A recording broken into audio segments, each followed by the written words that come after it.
I was a cop back in the 70s. I knew him. He was a good guy. Really liked him. Yeah.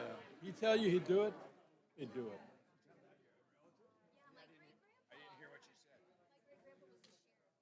Yeah. Yeah, I worked with him in the 70s. Yeah. No.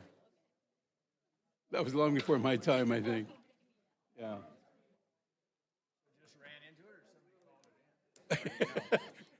There's a lot of caves out there. A lot of people are buried out there. Good evening. I don't know, caveteer. I think we're ready to get started this evening.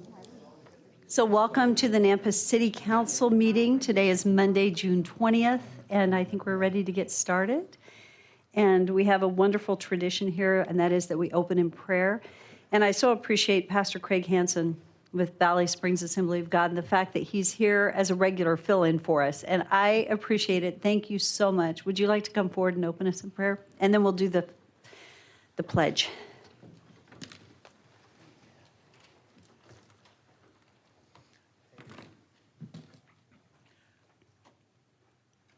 We start with prayer and then we do the pledge following. Yes. Is that correct? That's Yes. what tradition has been. All right, very good. Well, Mayor, I've just got a short scripture I want to read first of all, and then we'll pray, and then we'll move about the city's business. In the book of Psalms, chapter 68, passage of scripture here, and I relate this to Nampa City specifically, even though the country of Israel is listed. So I just want to read it that way, and I'm going to take privilege because I think God speaks to me as I pray to him. So we're going to say it. It says, "Sing to God, you kingdoms of the earth," or Nampa. "Oh, sing praises to the Lord, to him who rides on the heaven of heavens, which were of old. Indeed, he sends out his voice, a mighty voice. Ascribe strength to our God. His excellence is over Nampa, and his strength is in the clouds above. O God, you are more awesome than your holy places which you have created." And I'm putting it right now today. This is a holy place because God's business also takes place here. And I'll finish it out. "The God of Nampa is he who gives strength and power to his people." Blessed be God. Let's pray. Amen. Lord God, I thank you for all that you bring about in our lives, the wonder of your majesty that we see through your creation. We see through the gift of life. We see children born. We see, dear Lord God, the generations of people that, Lord God, make up families. And Lord God, we see the generations that have brought about this city. Lord, we thank you for the impact that those individuals who serve you make. We thank you for the impact of those leaders, dear Lord God, who contribute, bring blessing to this city. And we thank you, Lord, for the various organizations that make Nampa what it is. And God, first and foremost, in all of these things that we consider today, we pray for your blessing. We pray for, as it says, your strength and your power to rest upon us. And we pray, dear Lord God, that as we bless you, you will continue to bless Nampa in your precious and holy name. Amen. Amen. Let's say the pledge. I pledge allegiance to the flag of the United States of America and to the republic for which it stands, one nation under God, indivisible, with liberty and justice for all. Pastor Thank Craig, you, thank Mayor. you so much. Thank God you. bless you all. Roll call. Rodriguez. Here. Bruner. Jingula. Here. Reynolds. Here. Haverfield. Here. Bauer. All present. Thank you. So under proposed amendments to the agenda, I just do want to call our attention to the fact that there was a request for us to postpone a final plat approval 13A first bullet point. In visiting with our planning and zoning and legal, it's my understanding that this particular final plat meets all the requirements and that you have provided a response to the person that had the inquiry. And for council, the email is in front of you. So Rodney, is that correct? That's Would you- correct. Okay.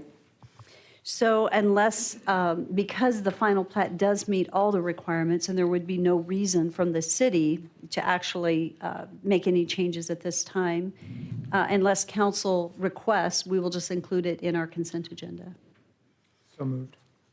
Okay, so with, Second. and to leave it in the consent agenda as it is. And then is that an aye or a roll call? on that one? Roll call? Let's do roll call. Yeah. Okay, we'll do a roll call vote on that. It's not one that you've got listed, but go for it. Rodriguez. Yes. Brunner. Yes. Jingula. Yes. Reynolds. Yes. Bauer. Yes. Haverfield. Yes. All in favor, motion carries. And thank you for that motion to keep it just fully official. Thank you. Okay, so then with that, if there are no proposed amendments to the agenda, I would stand for a motion to approve the consent agenda as presented. So moved. Second? It's been moved and seconded. Any discussion? Roll call. Rodriguez. Yes. Brunner. Yes. Jingula. Yes. Bauer. Yes. Reynolds. Yes. Haverfield. Yes. All in favor, motion carries. Okay. The next item on the agenda is our public forum time, and it's the opportunity for anyone to speak for 3 minutes. And we do have the presentation of an award this evening, the Nampa Police Department. And who is presenting that this evening? My name is Steve Wisely. I'm a fairly longtime member of ESGR. We are Clayton and council members. This is Tom Lilly. He's one of our newest Idaho members. The wonderful lady in the back of the room with the red shirt and camera is my longtime wife, and she also is a member of ESGR, Employer Support of Guard and Reserve. And we're here tonight to honor the Chief of Police. Would you come up here? Chief Rao has been a supporter, member of his staff. Let me tell you a little bit more about ESGR. It's Employer Supported Guard and Reserve. It's a DoD-sponsored organization that is nationwide. They support us in all that we do in an effort to maintain good relationships between civilian employers and their service member employees, whoever they might be. And I don't know if you're aware of this, but there are something in the neighborhood of 5,500 Guard and Reserve members in the state of Idaho. Nathan Rao, Chief Petty Officer First Class, I might add, is the only, as far as I can tell, member of the Coast Guard Reserve that lives in Idaho. Come on up here. Chief, we're here tonight because Nathan thinks that you're a pretty good boss. And he has nominated you for a Patriotic Employer Award. Awesome. And he has a few things to say about that. You could proceed. I just want to explain why I nominated Chief in the department for the award.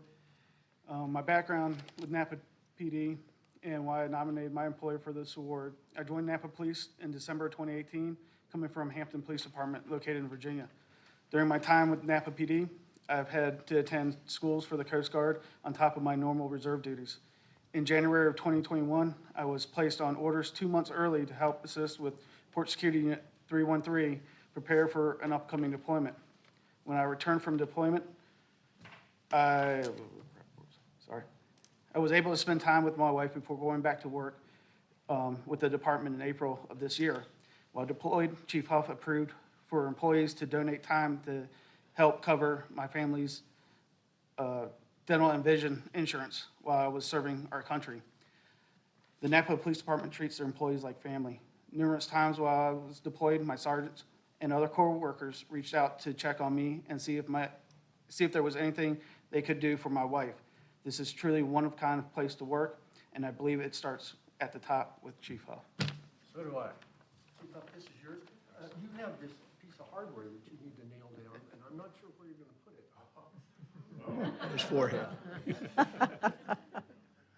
This is called a pinning ceremony, by the way, and in the military, it used to be that they would walk up and put the pin on your chest and then hammer it in. But they're not allowed to do that. Ouch. You're welcome, and you deserve it. This is something that you can authorize to put in the police department that tells everybody who walks in the front door how you support the Guard and Reserve. Excellent. I'll definitely do that. Thank you very much. You know,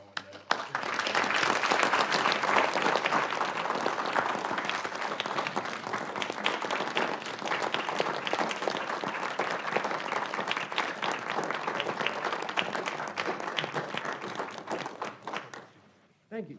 Thank you so much for welcome. taking time to do this. We appreciate it. Thank We are eager you. to do this any chance we get. Well, that's awesome. Thank you so much. And Chief Huff, good job. Very pleased. That's wonderful.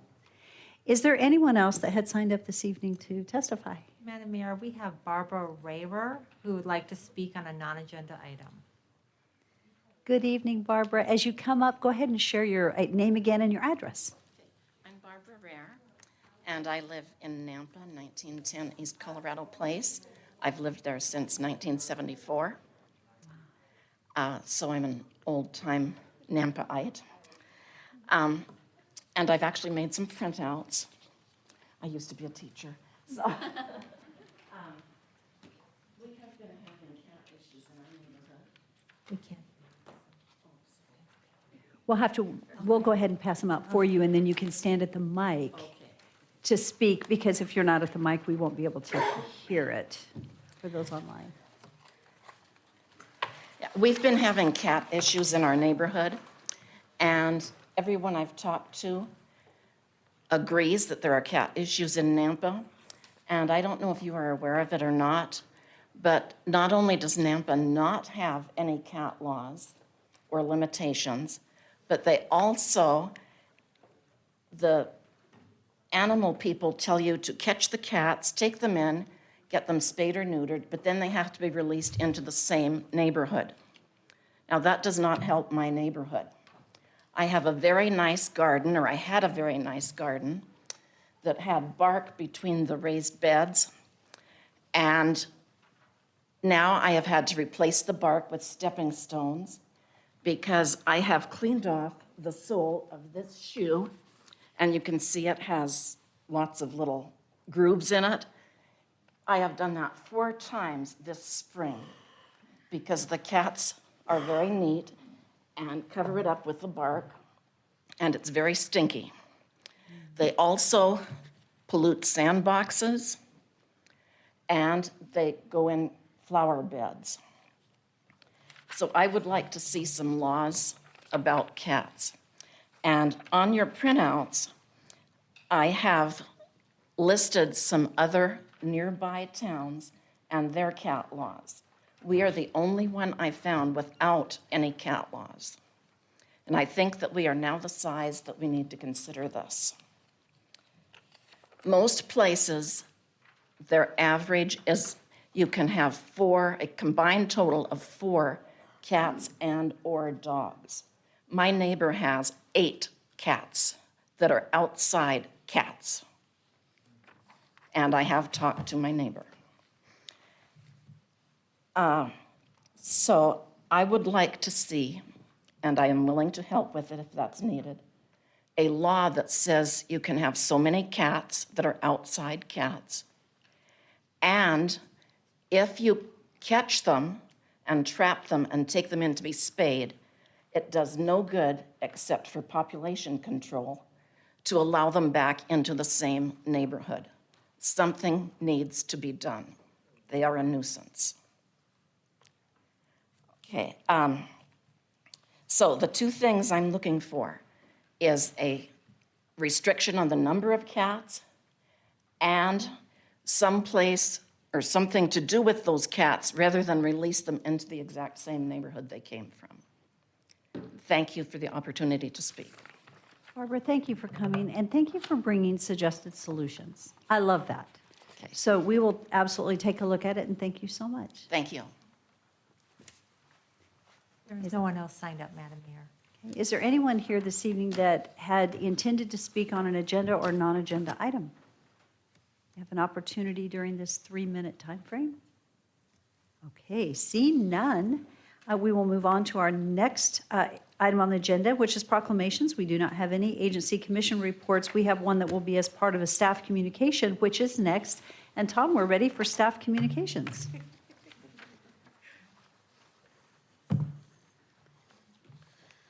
Evening, Mayor, Council. So yes, we have some guests with us today. We have some ITD with us, and they've been a great partner for us, and we heard a lot about State Highway 16 and that project that they're funding. But there's also some other ones that are coming on the west part of town over by State Highway 55 and Karcher interchange. So I'd like to introduce Crystal Craig from ITD. And she's going to come up and she's got a short presentation to tell you some more about the projects that IT is working on in our area. And I got the PowerPoint here, so I'll get this shared. So. Thank you, Tom. Good evening and welcome. Thank you. As you said, my name's Crystal Craig. I'm with the Idaho Transportation Department. I'm the Deputy Program Manager for our new Tecum bonding program.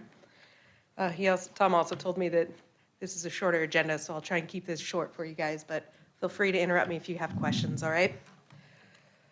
So what I'd like to talk with you about today, you can go ahead and go to the next slide, Tom.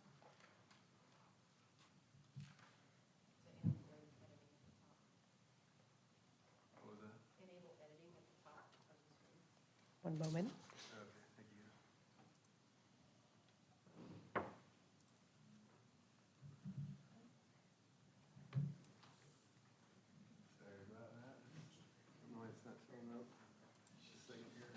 You got to reshare it.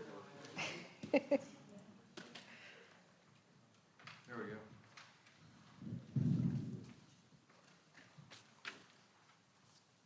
All right, so I'm going to talk about two separate projects that we have going on in the vicinity of the city of Nampa. The first will be the State Highway 55 Farm Way to Middleton project, and then the second one will be the I-84 Karcher Interchange project. And then I would like to formally invite everyone here and present to the public meeting that we have coming up in July on the 7th, and I'll talk about that in a little bit. So this first one, like I said, State Highway 55 from Farm Way to Middleton. ITD is working currently to develop the final design plans for the widening of State Highway 55 between Farmway Road and Middleton Road. That's about 5 miles to 2 lanes in each direction to address the rapid growth that we're seeing in that area. So this project should add capacity to accommodate that growth that I talked about earlier and all the development that's happening in the corridor. We're also hoping to help motorists get on and off the highway as safely as possible by adding some medians.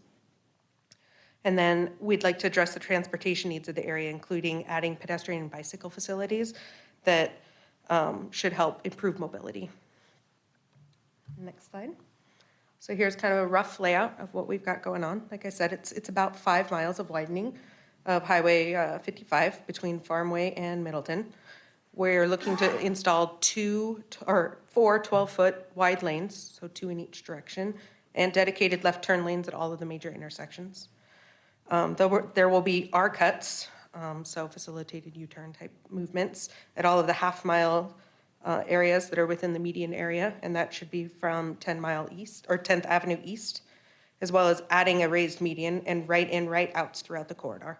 Like I said, that will be between 10th Avenue and Middleton Road. And then lastly, we'll also be adding a 10-foot shared use bicycle and pedestrian path on either side of the road. So, as I talked about earlier, we've got a public meeting coming up. This will be a shared public meeting for both of the projects that I'm going to talk about today, just because the projects abut each other, and so it makes the most sense to capture the same audience for both.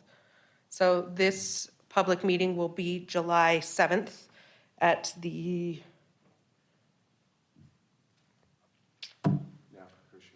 Nampa Christian School. Thanks, John. I've got the project engineer for the State Highway 55 project going on right here. Next project that I wanted to take just a second to talk about is that I-84 Karcher Interchange project. I know this one's very interesting. We've seen a lot of construction happening on this. Go ahead and go to the next slide. So the goal of this project is really to improve safety along the interstate. So what we're going to do is we're going to make improvements to the westbound and eastbound off-ramps at the Karcher interchange, as well as providing an additional westbound lane across the interchange as you're going towards Middleton Road. And that lane should extend all the way to Sundance Road, and it should help reduce some congestion. Next, we're also going to do some pedestrian improvements that will more closely align with Nampa's master bike and ped plan. So you'll see some improvements there. Here's a rough map. I know that there's a lot going on this one, so give me a second and I'll walk you through it. So as I said before, ITD is going to reconfigure the westbound off-ramp. We will be adding a free running right at that, so that's in the top right-hand corner of this screen. There's a little yellow or green turn right there. This will be different because we're going to have its own receiving lane, so we're going to be widening the bridge to the north, if you want to call it north. So if you're going towards Middleton Road, there'll be its own dedicated receiving lane there. On the eastbound off-ramp, the free running right will be removed, and instead we're going to replace it with 2 dedicated right turn lanes that stop at the signal.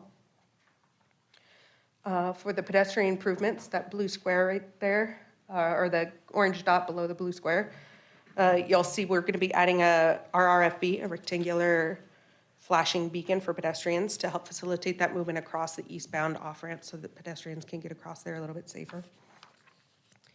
And then as you approach the Caldwell Boulevard intersection, the configuration is going to change slightly at that intersection. Now, as you're going from Karcher, from the interstate all the way towards Middleton, you will have 2 left turn lanes, 3 through lanes, and 1 dedicated right turn lane.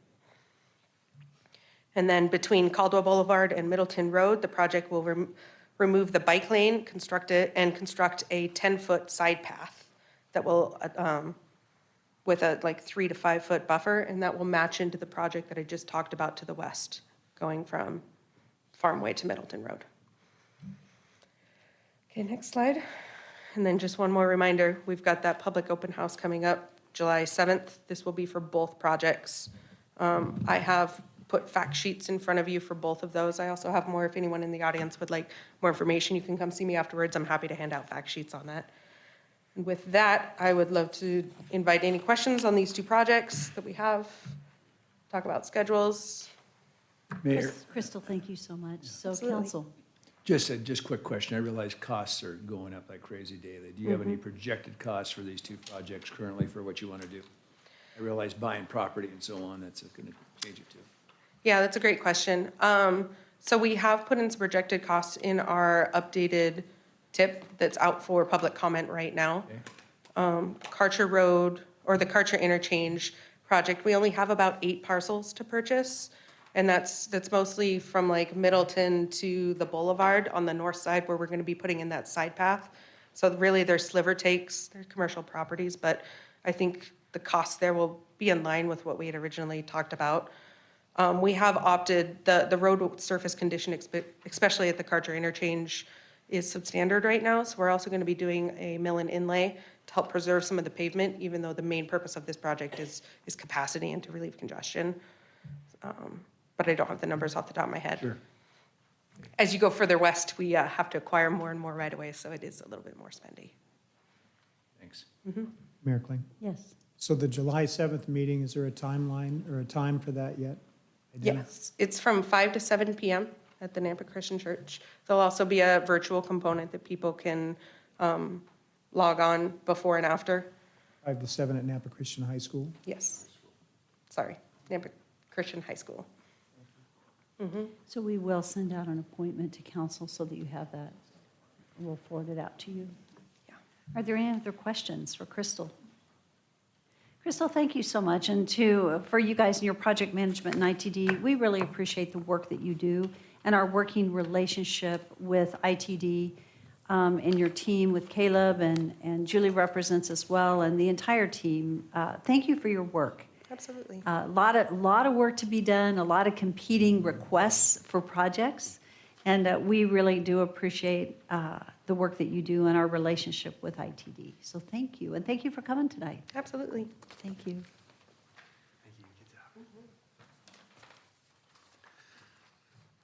Okay, council, we do have a little more on the staff report. So in your packet, I provided a letter from Nampa Highway District to the city of Nampa. And basically what they've said is they want to cancel they did cancel the MOU that we have with them for road annexations. So as a reminder, we used that MOU said that we would annex a half-mile section of roadway as soon as 55% of it became urban. So that curb, gutter, sidewalk, and all the city approaches. And that was just a logical way to come up with a transition on how to annex roads. So the Nampa Highway's concern is having utilities in these roadways. They want us to annex a road anytime that it has a utility in it. In some cases, that's not even physically possible because of the You know, if it's not, if there's no direct connection to be able to do it, we can't shoestring down roads. And the other big item for us is that it's not equitable.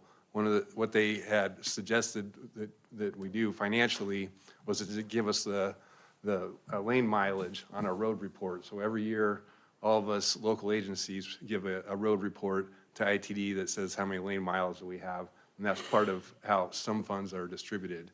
The problem with that is that, and this goes to the gas tax formula. The gas tax formula distributes to cities by population and highway districts by lane mileage. So by giving us lane mileage, it doesn't actually give us any additional funding. So we were trying to find a different solution. We're working with them right now, trying to negotiate. And if they do want us to take these roads, Mark Stoyer, our Director of Strategic Initiatives, ran some numbers, and it's $30,000 per center lane mile per year for us to take on these roads. And that would take care of our chip sealing and painting, plowing, and then generate money to rebuild the road when we need to. So myself and Mark will be down at the Nampa Highway District meeting on the 30th to try to come to a resolution on this particular issue. The thing that everybody should know on the council is that they drew the line in the sand and said no more development on our roads, which means there are 5 subdivisions that they're not going to give permits to developers to be able to get into the city. So this is becoming a bigger issue. So we need to get this resolved and figured out and be able to move on. So the other thing that I want everyone to understand as well is that besides this issue, we've been watching very closely on the budget cycle and what they're doing with their budget. So as you know, there's a special levy and a general levy. The general levy, and these levies go across the entire district, which includes our Nampa citizens. And so the general levy is split 50-50, 50 to the city, 50 to the highway district. And we don't necessarily have much concern with that. It's close, it's not exact on the amount of population split. But what we do have concerns about is the special levy, because that's the one that they don't share any money at all, yet our citizens in Nampa are paying that special levy and they're building projects outside the city with that. The last 2 years, they have held the general levy flat and not increased it, but did increase the special levy. So now there's about $2.5 million in the general levy, and then it's getting over $2 million in the special levy. So we're going to pay attention to see what they're doing. Some of the things we've been testifying on that we don't agree with the special levy because you're using property tax dollars to pay for growth, and we think that you should use an impact fee. And we've offered to come help them with that, get it stood up and put together. But the one thing that's a fatal flaw for them at the moment, I think they're agreeable to it, but they can't collect a fee themselves because they don't have building permits. So it has to be done through the county. And one of the things that we would suggest is, and this is a code change that we're going to work on this year, is use the change the special levy code so it's clear that it's just for a special project, one-time funding, and then it goes away. And then general levy is for all the other operations. And then in exchange, we can rebuild the impact fee code to allow the highway districts to collect an impact fee at their approach permit. And then that would allow them not to have to use the county to get this fee and get something in place for them. So those are some of the things that we're working on the funding side, but just wanted to let you know about what's happening with the road annexations. So I'm sure you may have some questions. Yes. So the 5 subdivisions that you mentioned, are they within the city limits or out in the county still? Well, they want to come in the city, but they're not able to because the highway district is not. What's that? You want to come talk about that, Daniel? They're contiguous to city limits, so they'd be able to be annexed? Mayor, Councilman Haverfield, they are annexed for the most part. There are some that are still in process of annexation, but for the most part, they have been annexed into the city. They are adjacent to county roads that are still in the county. and they need to install utilities in those roads. And so the hangup is that the district does not want to issue permits to allow those utilities to go in unless we agree to take over operation and maintenance of the roads. So the permits that you're talking about are for what? The right-of-way permit to allow the Right-of-way. construction within their right-of-way. So that was my question as far as, was it in the city limits or outside the city limits that we're talking about here? So it's not anything that's actually in the city limits at this point, except we have annexed, so they are coming into the city limits. Correct. There are, the subdivisions themselves are annexed into the city or are in process of.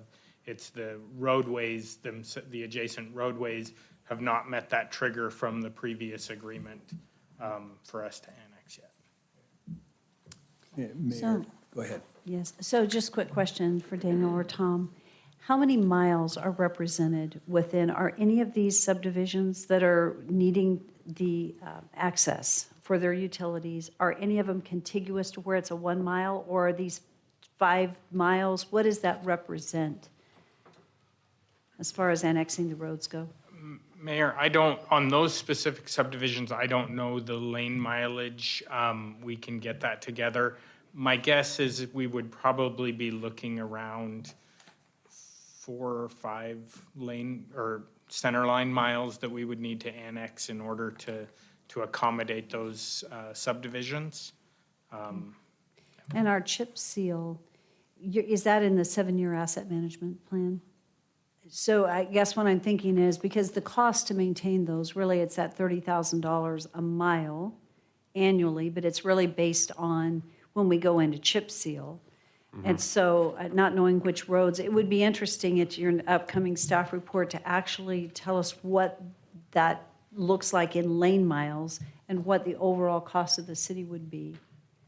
And then I think we need to, I think we need to have a discussion with legal, just about the legality of this situation, but the special levy piece, and the potential of how that special levy can be used, and not having access to those funds as a city, and it going outside, that's also very concerning. So, Councilman Brunner? Just mainly leverage. I'm talking to Rick Youngblood, Nampa Highway District Commissioner. Is it, He's with Canyon. Canyon He's for Canyon? counselor, yeah. Okay, so Nampa, okay, so I'm mixed up there, but I know he's saying that they want impact fees. And so Yep. it sounds like you're saying that Nampa Highway District also wants impact fees. That's correct, And counselor. And from what I'm understanding, at least from the Canyon County now Highway District, that's being held up by our county commissioners. And so Yep. we have 2 new county commissioners coming in January. Are we talking with them? We certainly can. I have it on my action items to talk to them about what's happening there and what might be the concern. Is that I'm actually part of the Canyon County Impact Fee Advisory Committee. I'm one of the members. Right. So I'd like to know, and we helped build that program for the highway district. So what I'm hearing, you're hearing the same. They're all in favor, and as far as for a lobbying group, as far as for impact fees for the county. Yeah, yes. And how does that help us as far as? Well, so what? Educate me a little bit on How that the helps, financial. yep. So how that helps the city is that the highway districts are trying to find a way to fund growth. And what they're doing is that they're using the special levy to do it, which is property tax, which is existing citizens paying for the growth. So by having an impact fee, there'd be less demand, maybe zero demand out of the special levy. Okay. So you're shifting who's paying for the roads. So we don't necessarily, no crystal ball, need to fight for that special fee if these impact fees can be in place properly. Well, we think that, Councilor Bruner, we still think the code should be cleaned up on the special levy, because it should be used for a special project, not for just general operations.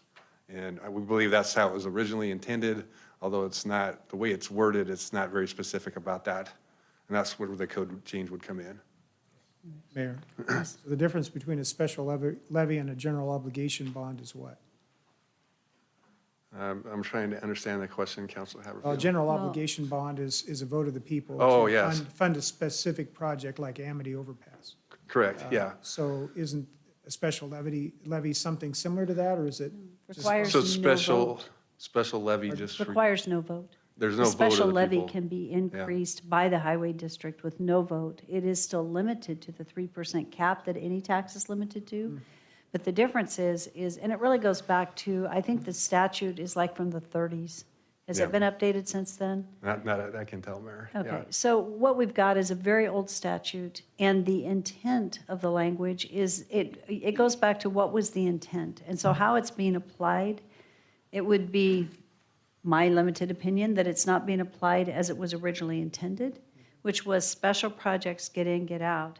Right now, I think it's more, we're closer to a 60-40 split. The citizens of Nampa probably contribute to 60% of the budget for Highway District 1. We get about 40% back. Those are very rough numbers. Am I wrong? Yeah. Am I off on those, or are we Yeah, close? that sounds about right, Mayor, yeah. Okay, so, which is unfortunate, because when we're talking about property taxes, our citizens are paying taxes on something they're getting zero benefit from. And that's, I don't think that's the intent probably of the original language, but this is the very reason why Ada County has ACHD.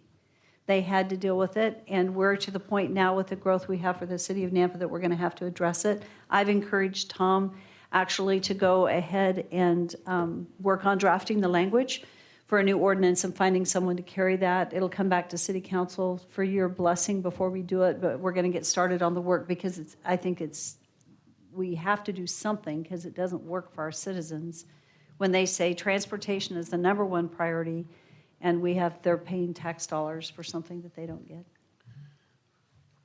So that's a lot of fun, huh? Yes, Yeah. Mayor. Yeah, so we'll just smile and keep going, yeah. Are there any other comments, questions on that? No? Okay. What else do you have? Is that it? That was tonight? it, yes. Tom, thank you Okay, so thank much. you. Appreciate your work. Thank you to ITD. Thank you guys for being here this evening. You do not have to sit here. You are welcome to exit if you would like. But thank you for being here this evening. Okay, the first item on our new business agenda is item 6.1. This is an action item, and this is to authorize up to $1.5 million out of Nampa City reserves for RV expansion at the Fort Idaho Center Horse Park.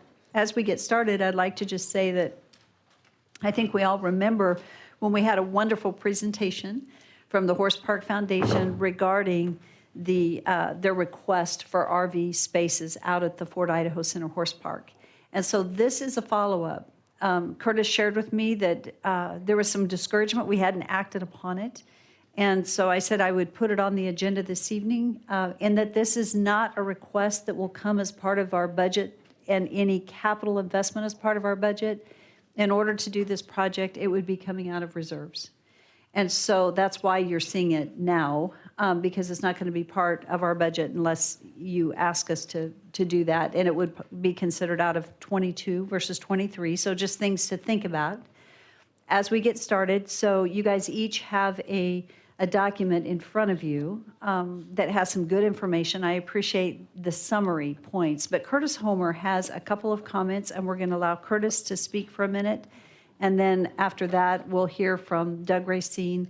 And then Andrew Luther had an unexpected need to be out of town, and so he is online.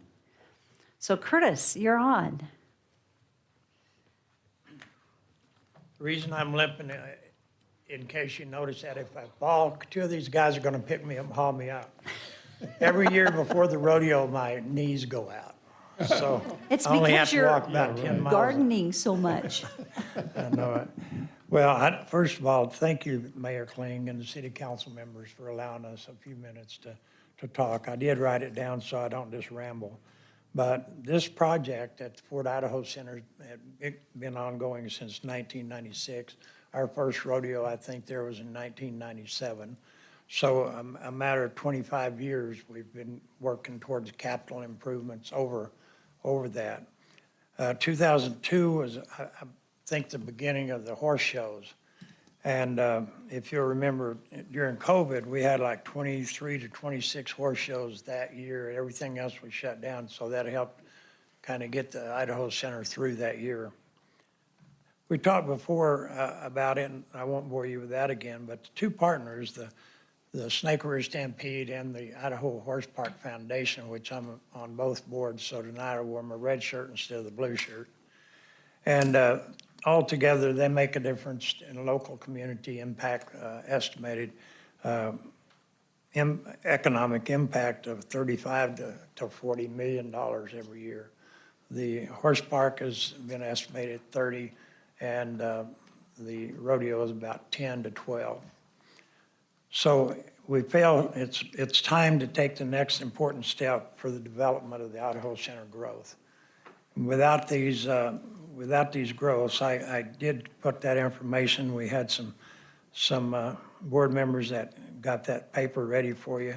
We try to give you the best possible information in regards to the cost, the return on your investment, the list of income or return if not completed, savings on operational money, and that includes when they rent out RV spots and we have to furnish generators and stuff, we have to buy the generator, the diesel for it.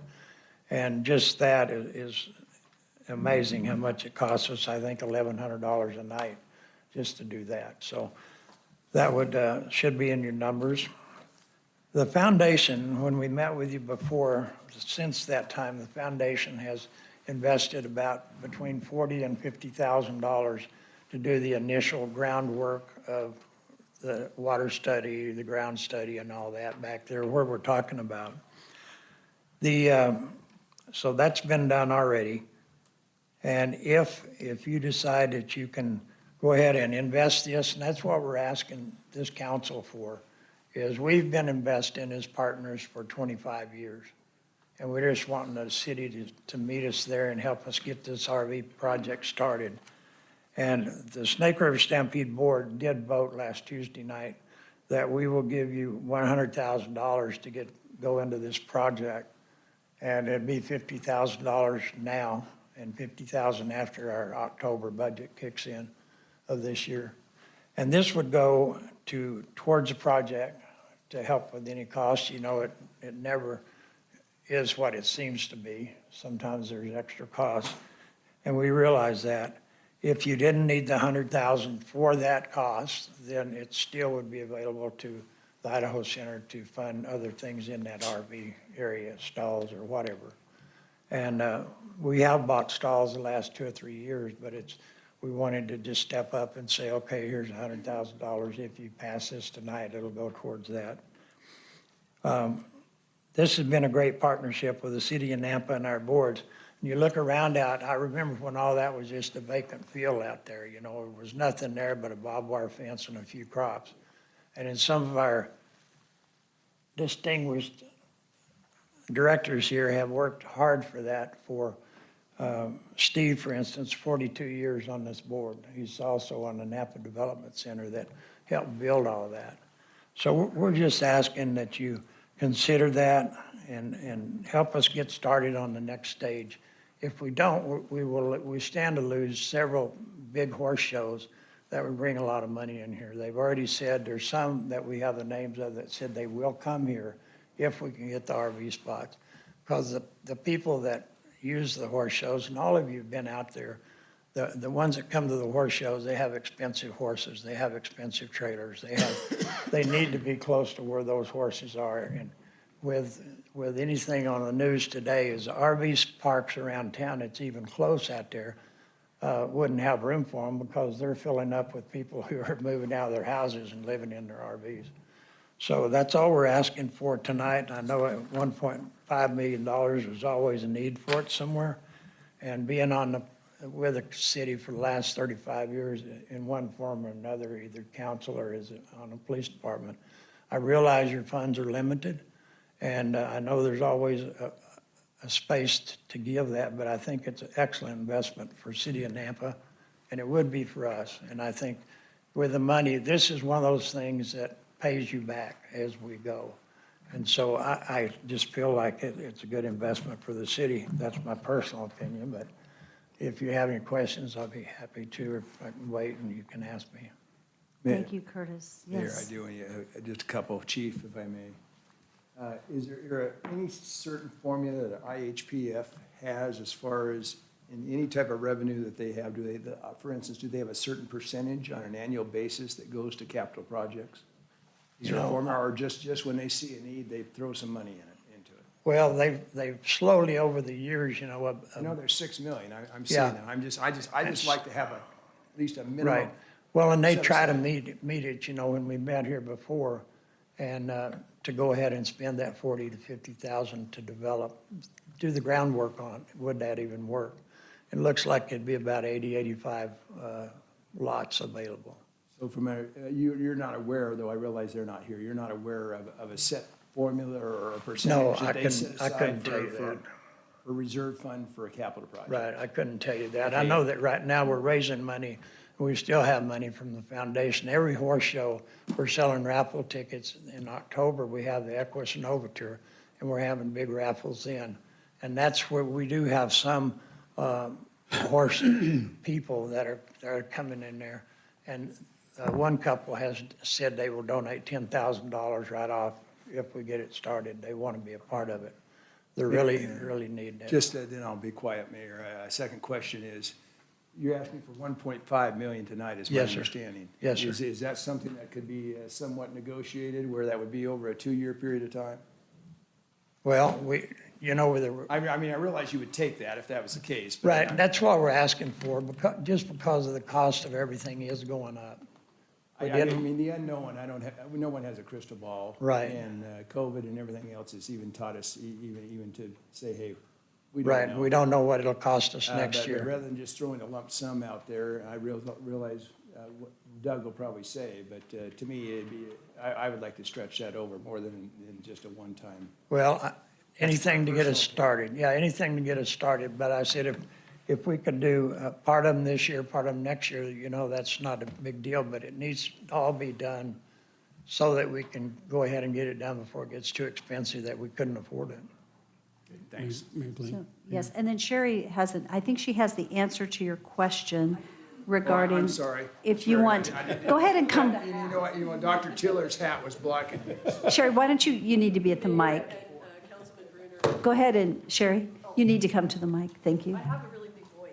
Well, it's for the people online and for the recording, thank you. The foundation, we do a biennial fundraising event. We have continuous raffles and things that we do throughout the year for the horse shows and that kind of thing. And we do meet needs as they come along, stalls, stall mats, things like that, same. And we did come up with the money to go ahead and start with the engineering. So we have ongoing efforts, plus we're very active in the auditorium district endeavor and things like that. Thank you for So that. we have ongoing But fundraising you just efforts. don't have like a set 15% annually that you put in reserve. We do not. Okay. We do not. But we have patrons of the park who have, I think there's a letter in the last presentation that stated that he would donate 10,000, and we have other patrons of the park that will also come up and do the same. Because if we get the RVs, then we have a way to name them and charge people lots of money to have that spot. Thank you for So, what you do. yeah, thank you. Are there any other questions? Victor? Curtis, I know we talked about splitting this up into several different ports or parts of money per year. However, the return on our investment will be a lot less. That's why you want to get the complete project now. Is that correct? Yes, it is. If we can get it now, then we can get started on that for this fall. You know, we can get it started this fall, and by next year, we'll be set for all the horse shows coming up next year, to where we can say, okay, next year, we'll have 100 extra or 80 extra stalls. That may bring us some extra horse stalls or shows. And also the revenue that you'll be receiving those as quickly as possible when it gets done is going to be double the amount that you'll be receiving now. Right. That's why you want to do the 1.5. Yes, sir. Okay, thank you. Mayor? Curtis, just for the council members that are new, that might be a new topic to them. What we're talking about is the eastern portion of the equestrian park. Yes, sir. Okay. How large is that acreage? That, when we talked about that several years ago, when this council helped us save that property, I believe there's a little over 4 acres in that back part from that one area back there. So 4 acres developed, how many RV of spaces? I think they said around 80 to 85. 80 to 85. And the fear is that it might lose the RV spots along the track eventually. Yes, we have that property 100 feet from the middle of the railroad in towards the rodeo grounds could be taken out. City leases that from the railroad now. And if we lost that, we would lose the 44 permanent stalls we have. Plus, during a rodeo at least, we put in another 35, 36 temporary parking spots along that railroad in the right of way. If they locked us back on that, we would have only access to that back area, so we would need the stalls back there. So a couple other questions then. The spaces that are along the track line, are they full service, I mean hookups? Yes. Okay, yes, so they the are. water and sewer is already there for those. And in that 4 acres back there, at the very east side and the south side along that fence where they're building that, I think Adler is building those new buildings, then the sewer and water is on that ditch bank right there. So it would be real close to the back, connected to the My 4 last acres. question then is, currently during the Stampede, is the full parking lot utilized with automobiles? I mean, is it full? In the front, Yeah, mainly, almost every night it is. okay. I didn't know if there would be available space on the west side of the facility instead of being on, because you're going to be losing the equestrian side events potentially, or is that not an issue? It will be, we did have a rendering at the last time we came in here. It wouldn't be an issue according to the folks putting on the horse shows. It would be a remodel. We would do the remodel of some of that area.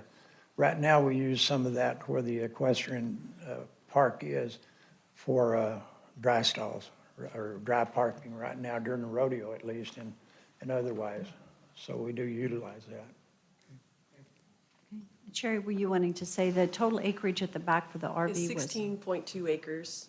Okay, But the just to- RV part is at the farthest east end, which will take about 4 acres off of that. And we have a future plat that shows that we can still accommodate the horse shows we have now with the arenas. We just have to reconfigure a little bit as to how we can get it in. But we won't lose any equestrian privilege there.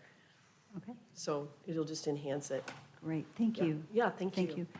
Okay, so I think Andrew is on Teams and would like to probably make a comment, and then Doug also, just on the financial side. So, and then we've really only got about 5 minutes before we're supposed to be starting public hearings. But Butch, I will get to your agenda items so you don't have to sit here all evening. Andrew, Yes, can you hear me? we can hear you. Thank you for joining us this evening. Awesome. Yeah, thank you all, and thank you for the rodeo and the Horse Park Foundation for all their hard work behind the scenes on this, and council for hearing it tonight. But just chiming in quickly, there's a lot of unique needs across all the venues that the city owns: Civic Center, Horse Park, Arena, Amphitheater, and this has certainly been identified as one of the critical needs in the equestrian area. If we were able to secure these RV spots, there's certainly great indication that larger shows can be coming in, and we can also further support the current shows we do have right now.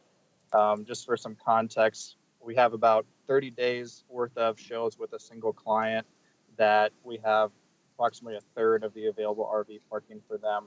And we go to a lot of expense and effort to make sure they can be accommodated.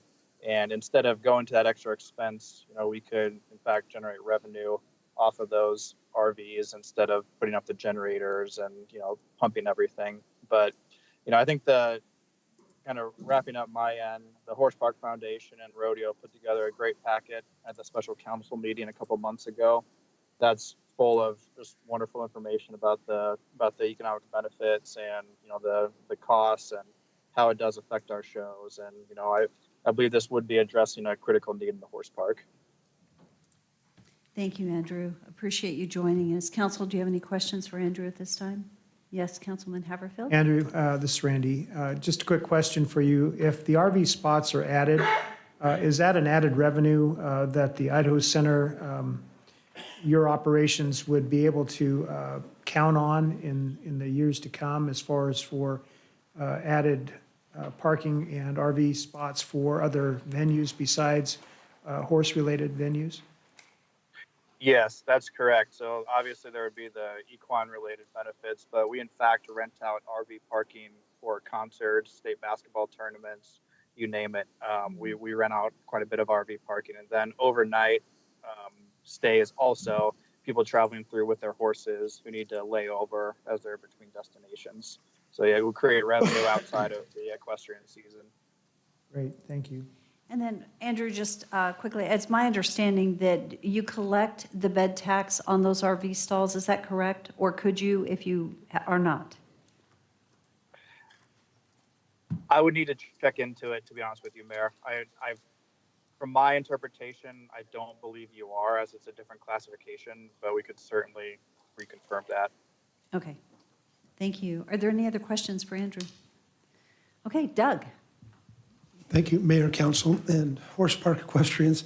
Forget my voice, it's still coming back from a COVID, so I'm a little dusty here. I'm an old Albertsons guy, commercial guy. In capital, if you want to grow something, you have to throw a little cash at it. You got to invest in something. But I also look at the numbers and say, what are they telling me? What will the investment bring back to us? What's the return? How long will it be? And how long will the investment last? What's the point where you have to come back and add money back to it 10, 15 years down the road? So a couple of questions, whether Andrew or whoever can answer this, is the revenue savings, or pardon me, the expense savings shown in the packet indicate we're getting revenue from the RV spots. Now, we've already talked a little bit about that just a moment ago, of $75,000 to $110,000. Is that revenue fully incremental? Meaning, Andy, you mentioned some spots where you've got people traveling through need to overnight, where you rent out the horse park stalls or the RV parking. But I can't imagine that on a normal course, other than if you have a horse park show, that you have exceeded capacity of what you currently have. Meaning, I don't think you get incremental revenue from people who are coming by and need to overnight, or from maybe other concerts. I can't see an incremental revenue increase there, even though you have incremental revenue from the actual horse park. Am I wrong or right on that? Andrew? No, you're right. I mean, the overnight concert business isn't the main focus for the equine park, Right. for the RV in particular. So that revenue But- you get now, you'll still get again, even if you don't do the investment. Correct, but it would give other opportunities in the event that we do have a horse park event at the venue where we normally would have to pass. Great. But the estimating saved expenses on our overflow RVs is between $40,000 and $60,000 in our normal calendar year right now. And then Right. with our current shows on the schedule, another 60 to 80,000 revenue. So, a couple of those together were $100,000 to $140,000 swing. Right. So then you have the savings from not setting up the temporary RV spots. How is the savings calculated? What level of event were they calculated on? What you're currently earning, what you're currently experiencing, what you're projected to experience if you do this investment, or on something else? It's on actuals, so looking at our actual event P&Ls, so generator cost, diesel costs, labor, septic pumping, et cetera. So they're real numbers. They just fluctuate a little bit based on participation. Okay, all right. So a couple other thoughts here. Then I'll get to the capacity of the city to fund this. You've got two different investments here, $1.5 million and $2 million, with different ROI timelines. And what I can see here is the difference between 1.5 and 2.0 doesn't add to the profitability. It actually deletes it a little bit. It actually kind of makes it a little, well, it increases the payback time. Not much, but it does. Now, if we look at the investment of anywhere from $1 million to $1.5 million, I can tell you what the city's capacity for funding that is. My projections right now put our general gov reserves. Keep in mind, general gov is what we live off here. It's police, it's the mayor's office, it's the council, it's finance, it's IT, it's shared services, clerks, code enforcement. It's the central component of the government. So those are the only reserves I can possibly use to support this. I can't pull reserves from the water or wastewater or anybody else. It has to be from general government. So the general government reserves right now, I'm estimating that by the time we get to end of FY '22, we'll have $17 to $17.5 million in reserves. Now, put that in perspective. When I started, we were at about maybe 15 million in reserves. But out of those reserves, we were able to fund, and I've already pulled this out, the monies to build the fleet building. And we've also pulled out and reserved the money for an anticipated golf course purchase. Those are separate. However, in those two circumstances, both the investments for the fleet and the investment for the golf course are loans to other funds that the other funds are going to pay us back. So that's my structure, to build a capital fund that is replenishing and can be used over again when other capital needs come up. In this circumstance, there is no structure or current request to look for a repayment from the proceeds of this, the benefit, the long-term savings of this. But what we're looking towards, and my goal is to try and get to a point where the entire Fort Idaho Center is profitable to the point where it no longer requires any degree of city support from our operational needs. That's my goal. So back to the millions of dollars. So we'll have about $17 to $17.5 million by the end of this year. Our city policy is to keep at least 25% of 1 year's general government budget on hand, which in this current environment is about $12 million. My personal threshold that I will fight tooth and nail to not go below, and it scares me to get even close to it, is $15 million. Because if we do have any degree of disaster that impacts our ability to earn earnings, or we have an economic downturn, $15 million will last us about 3 months, and then we're out. So it's a threshold I really prefer not to go below, unless council or others have some wiser purpose that I'm not aware of. Now, so if you take $1 million, I can see through what that means is through all this being said and done. Now, one more thing. The way we budget is fairly conservative. I budget on the hope that we'll have a little more revenue come in than I've actually seen come in. So I say this in the element of transparency so you'll understand that I believe, although I can't put my name on it until it comes in, I believe that we will have greater shared revenues come in at the end of this year than what I have budgeted. Shared revenues are the sales tax revenues and the shared sales tax revenues from liquor sales. I believe that will probably come in about $1 million more than we budgeted, because we budget conservatively, not knowing where the economy is going to go.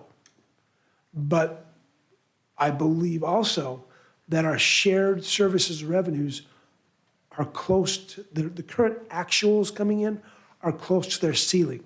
I don't think they're going to go up like we've experienced in the past.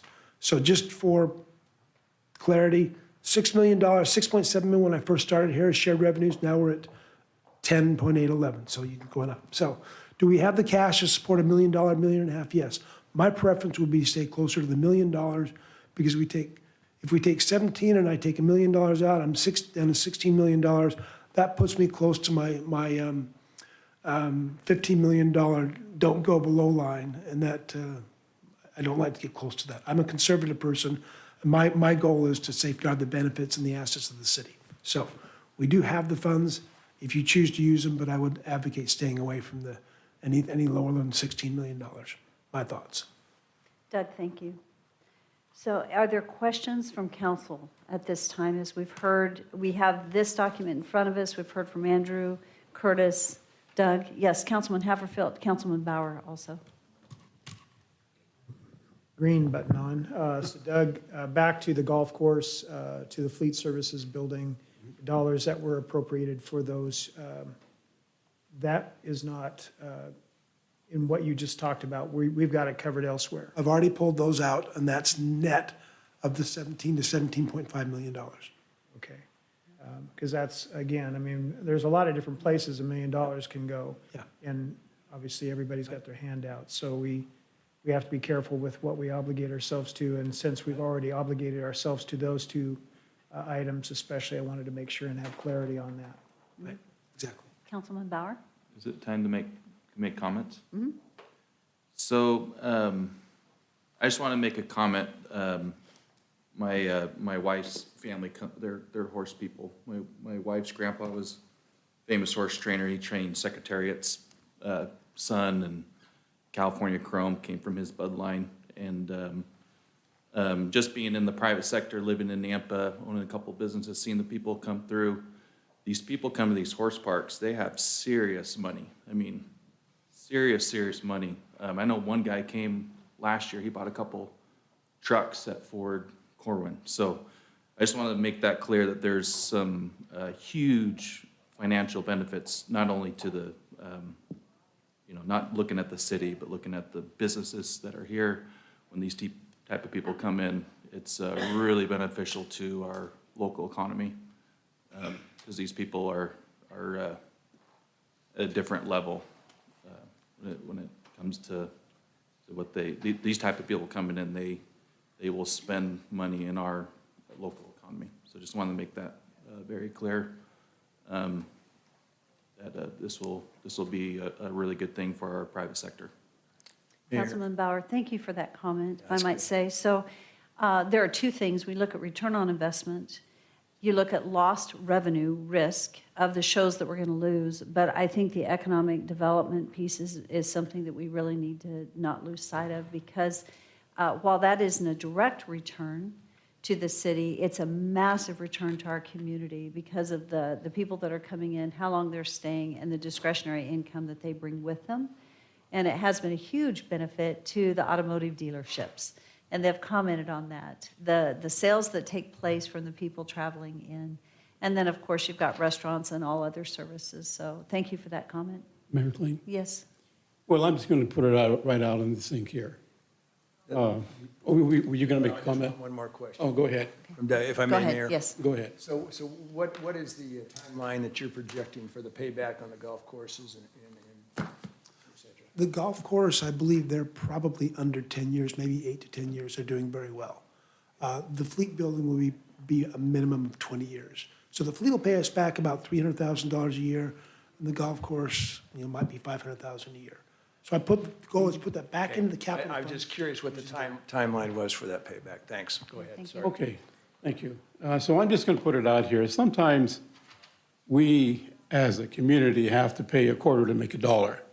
This is one of those times. So I'm going to make a motion to authorize the city of Nampa up to $0.15 million of city reserves, depending on the shared revenue and all that other stuff. But for right now, we're going to authorize this and to the Fort Idaho Center Horse Park. And I need a second. Second. Mayor, just quick discussion. I'm not quite that comfortable. I'm not going to say yes on that motion. I would say yes to a motion of $1 million now, and since this doesn't have to be an amended budget item, I would say take a look at this 6 months from now and then decide on another $500,000. So that's what I would be making a motion for, so. Thank you. And Councilman Haverfield? And I agree. I'm not there yet because I see the changing of our economy. Interest rates going up, inflation on the rise. I believe jobs will be, again, affected, and construction, I'm already hearing that it's slowing down. So I'm not as optimistic about the years ahead as I would have been if there was a different administration in the White House. So I'm not comfortable with the full amount of the ask. I'd even be more comfortable with it being over 2 years, but I'm more comfortable with 1 million, not the $1.5 million at this point. Okay, so I Council- will amend my and hang on. motion. Councilman Reynolds? Mayor, I have a question or comment. It says total estimated cost, $1.5 to $2 million. To me, that's a pretty broad range without having hard bids. And in today's market, to get those hard bids is a hard thing to do anyway. So that, if you start out with, let's say you had $1.5 million, and then you're $500,000 short to finish your project, that's unfortunate. It doesn't sound like the money's there to finish it, a match or something. So I would be more comfortable with starting out with $1 million, and then maybe once a project is started, nail down that extra amount to a T, and then we could look at it again. May I Okay. make a comment? Yes. I would suggest that that might work well, because if we get to by about October of this year, I will know if there are extra monies coming in from the shared revenues from this current year to help replenish my fund. If they're sufficient to cover that, I'd be more comfortable going with 1.5, but I won't know that for probably 3 to 4 more months. But if it comes in extra, then yeah, you may want to consider it. Councilman I Rodriguez. will, I will, I'm sorry. Before you make the motion, Curtis, would that work for you? Is that gonna, I just want to get your opinion real quick before I make a. Well, it'll work. I mean, it's just like right now, we would give 50,000, like I said, now to start the little, whatever we need to do. And the estimates on 1.2, or it said it could have been 1.2 to 1.5. And those are estimates that we got from the Idaho Center, and those are estimates. So each space could be $10,000 to $14,000 apiece. And so it depends, and there's only so much room, so it'd be 85, but, at this point, we would like to get something started. And if $1 million's what you can afford right now, and like I said earlier, I understand the budget end of it, and I know we all have things, and you look at police departments, and you look at city and all your employees, I certainly understand that, but I would think we're still committed to 50,000 now and 50,000 for next year, but if we can get this thing going, we just need to get it going. Thank you. Okay, so we are at 15 minutes into public hearings. Councilman Rodriguez. Yes, I will revamp that, and I'll change the motion to 1 million and take a look at it in 6 months for the other 0.5. Second. And, okay, so because it's an amended motion, it would need to come from Jacob. Are you willing to amend your second? Second. Thank you. Sorry, Dale. Good job. You stepped in there. Okay, so it's been moved and seconded to authorize $1 million out of Nampa City Reserves for the RV expansion at the Fort Idaho Center Horse Park. Is there any further discussion? Mayor, I just want to say something. So we just had a special council meeting earlier this week where or I guess, whatever, at the end of the week, but we just talked about kind of what our long-term goal was as a city, and then, what our vision was, who are we? And the Stampede is a really big feature that we have in our city. This puts us on the map. So I just want to remind council and everyone else that the Stampede is really what is the heart of what Nampa, Idaho is, and we need to invest in that. Thank you. This will be our Thank you. 107th year. Thank you for all you 107 do. year. Okay, any further discussion? Roll call. Brunner, Yes. Angula, Yes. Reynolds, Yes. Haverfield, Yes. Bauer, Absolutely. Rodriguez. Yes. All in favor, motion carries. There we go. Thank you, Thank you guys Mayor. for being here. Thank you, Thank you council. very much. Thank you. Okay, we are running late for our public hearings, but I would like to move real quickly to item 6.3 on the agenda so that Butch doesn't have to sit here through the entire public hearing process, if you don't mind, council. Bye, guys. Thank you so much. Thank you. Mayor Kling? Yes. And we do have a guest tonight, Rick Youngblood's there, standing there. Horse Park Foundation, thank you. Thank you, guys. Take care. Okay. Thanks, you guys. Thanks. See you later. Okay, so I'd like to go to 6.3 on the agenda real quickly, and Butch, we'll see if there are any questions for you. We're going to start with, this is the action item, is to authorize the IT director to sign a 4-month extension of the city's current Microsoft contract to align the new contract with the fiscal year calendar.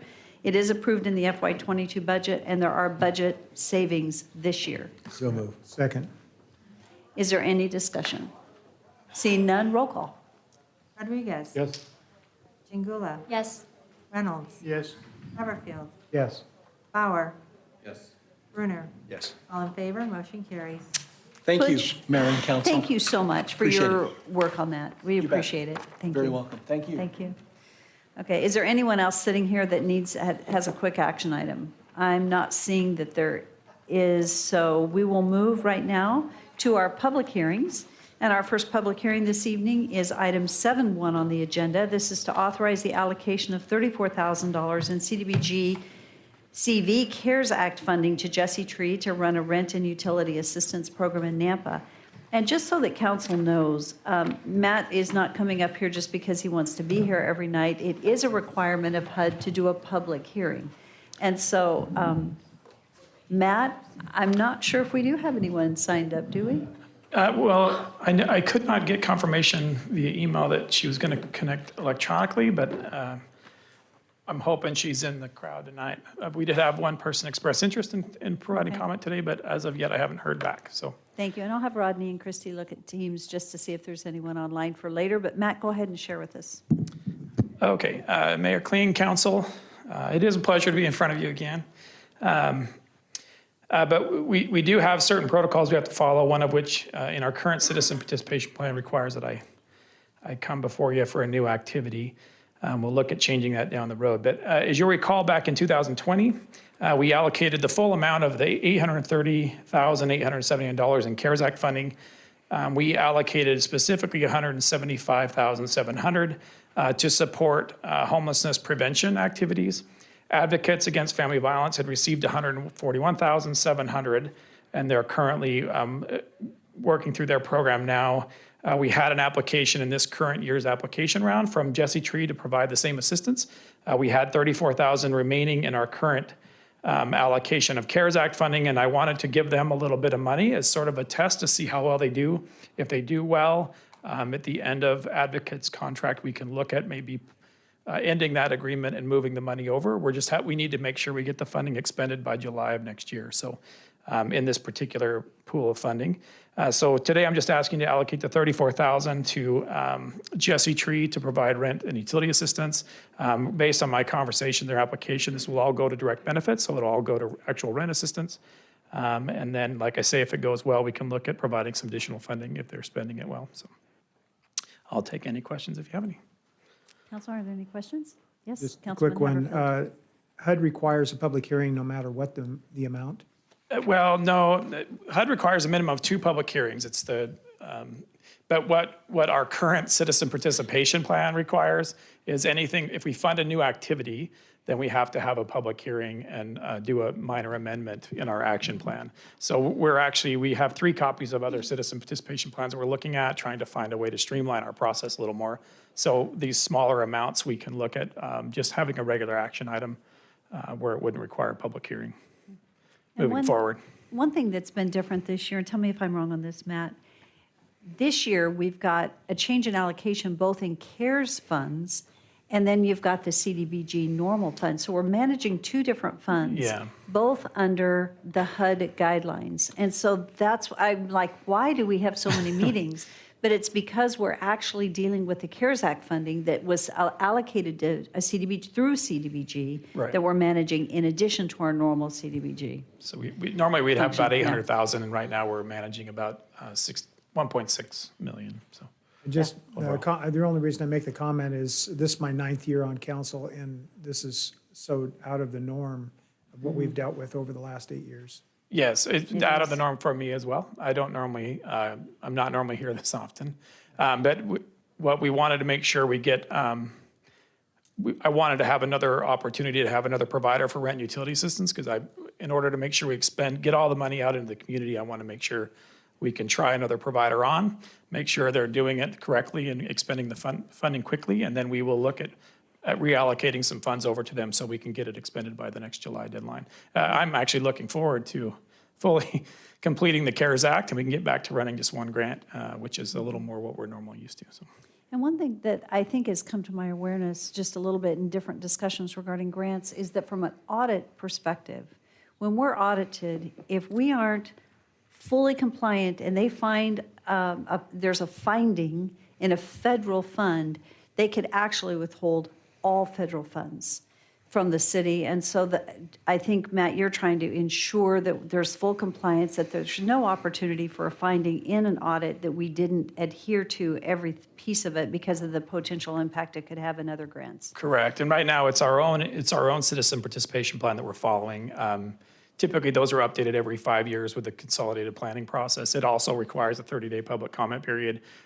Again, Hannah and I will review those shortly following our consolidated plan sort of final council meeting here on August 1st. We'll accept the final con plan and push that out to HUD for approval. And then Hannah and I will come back to you with a proposed change to our citizen participation plan. We'll just bullet the highlights of things we think are going to be more efficient and areas we're changing. We'll let the public comment on that. And then at the end of that, we'll just come back for final approval. And then we'll use that process moving forward. So. Perfect. And Randy, you and I talked about it briefly, but I got to thinking about it afterwards, just about those two things that have impacted. The CARES funding is probably the big one. Yes, and So- we feel like most of these things could be just action items, and Yeah. but the way it's written now, it says specifically Well, to be thank a you for public hearing. correcting it. Oh, Yeah, in the next process, so Yeah. that we maybe don't have to. Okay, are there any other questions? Mayor, just really Yes. quick. Matt, it looks like they're in Boise proper. So how do we know, or how do our citizens apply for this? And do we have a percent of how much of this funding is going to go to Nampa citizens, or does it just go to a pool and it just anyone that applies in the valley gets the funding? All of the funding we allocate has to go to Nampa residents. In their application, they have an Orchard address. I'll confirm that as we move forward of where they're operating at. They have a Orchard address as a sort of base of operations for Nampa. But they also travel and meet the homeowners in their home if they need to, or they'll meet them somewhere else if it's more convenient. In their application, they also said that they follow any coronavirus sort of protocols that the homeowner might want them to follow. But they go to the client's home, they do a home inspection, actually, I think, before they can provide the rent utility assistance. So they get on site and really, they'll be present in Nampa, but they're not, all of the funding, I guess, to make it simple, will be for Nampa residents specifically. They can't use it for anyone else. Okay. So and every time they submit a draw, we review all those documents to make sure that the people they helped are Nampa residents and that how they qualified them was correct, so.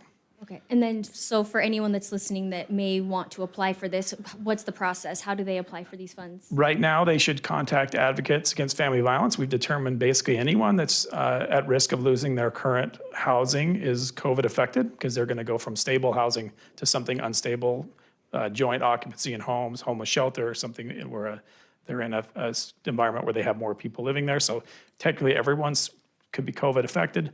So right now, they should contact Advocates Against Family Violence. They currently have about $85,000 remaining that can be spent for rent utility assistance. And then once we have this final agreement, we'll email it over to legal in the morning if it's approved for them to review the agreement. We'll get that out to them next week and hopefully have those funds out and ready to use here in the next 2 to 3 weeks. So, and we'll put it out on our website once it's available. Thank you. Thank you, Matt. Are there any other questions for Matt at this time? Okay, Matt, you can just stand there for a minute. So this is a public hearing. We do not have anyone signed up to testify. And Rodney, is there anyone online?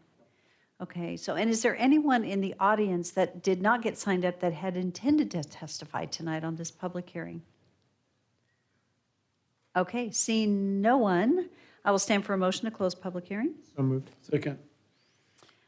Any discussion? All in favor? Aye. Council discussion. Mayor, I'll make the motion to approve the request as submitted to us this evening. Second. It's been moved and seconded. Is there any discussion? Seeing none, roll call. Brunner, Yes. Jingula, Yes. Reynolds, Yes. Bauer, Yes. Rodriguez, Yes. Haverfield. Yes. All in favor, motion carries. Thank you, Matt. Thanks, everybody. Thank you. Okay, item 7.2 on the agenda is an action item. This is a variance of NCC 10-1-8D1 to allow a 6-foot fence to extend into the front yard area, but not closer than 20 feet from a front property line along Fifth Avenue South for a property addressed at 312 Fifth Avenue South. This is for Tino Jimenez. Is the applicant here this evening? Not seeing them. So Rodney, is this your? This is, Mayor, I spoke with them on Friday and reminded them of the meeting. Okay, do we want to check outside just to make sure they're not in the lobby area? Is there, Tino? How do you pronounce it? Is it Jimenez? Jimenez? Jimenez? It's, Jimenez? you guys are killing me. I'm sorry. You're killing me. Victor, how do we say? Eno Jimenez. Oh, my. Oh, my. Jimenez. Thank you, Victor. You're That's welcome, Mayor. embarrassing. Jimenez? Jimenez. There Jimenez. you go, Doral. Well, because a J is yes. The J is silent. Okay. So Rodney, I'm just thinking, could we open the public hearing and push it to the next council meeting? Or what would the, Mayor, what- Do we have a phone number or anything for him? I think the Jimenez family had a death in their family. Maybe that's it. Maybe that's why he's not. Otherwise, we could move it later tonight if we can get a hold of him. well, we will move on to item 7.3, and Rodney, your team could actually, you could maybe reach out and see if they could come yet this evening, or if they're not, if we should postpone it to a future date.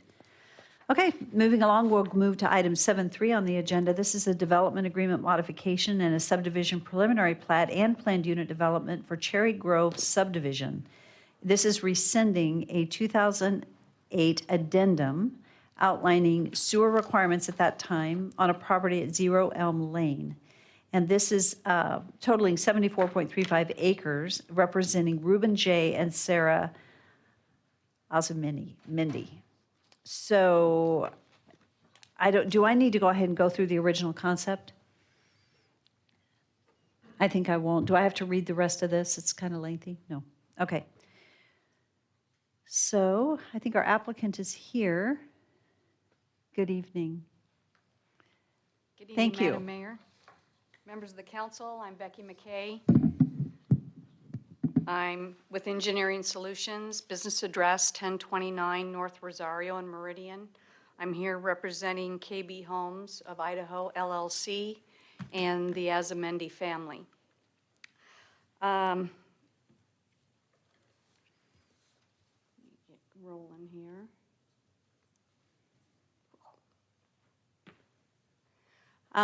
This property, as indicated, is about 74.35 acres. We are requesting a development agreement modification, a planned unit development, and a preliminary plat approval of 271 buildable lots and 35 common lots.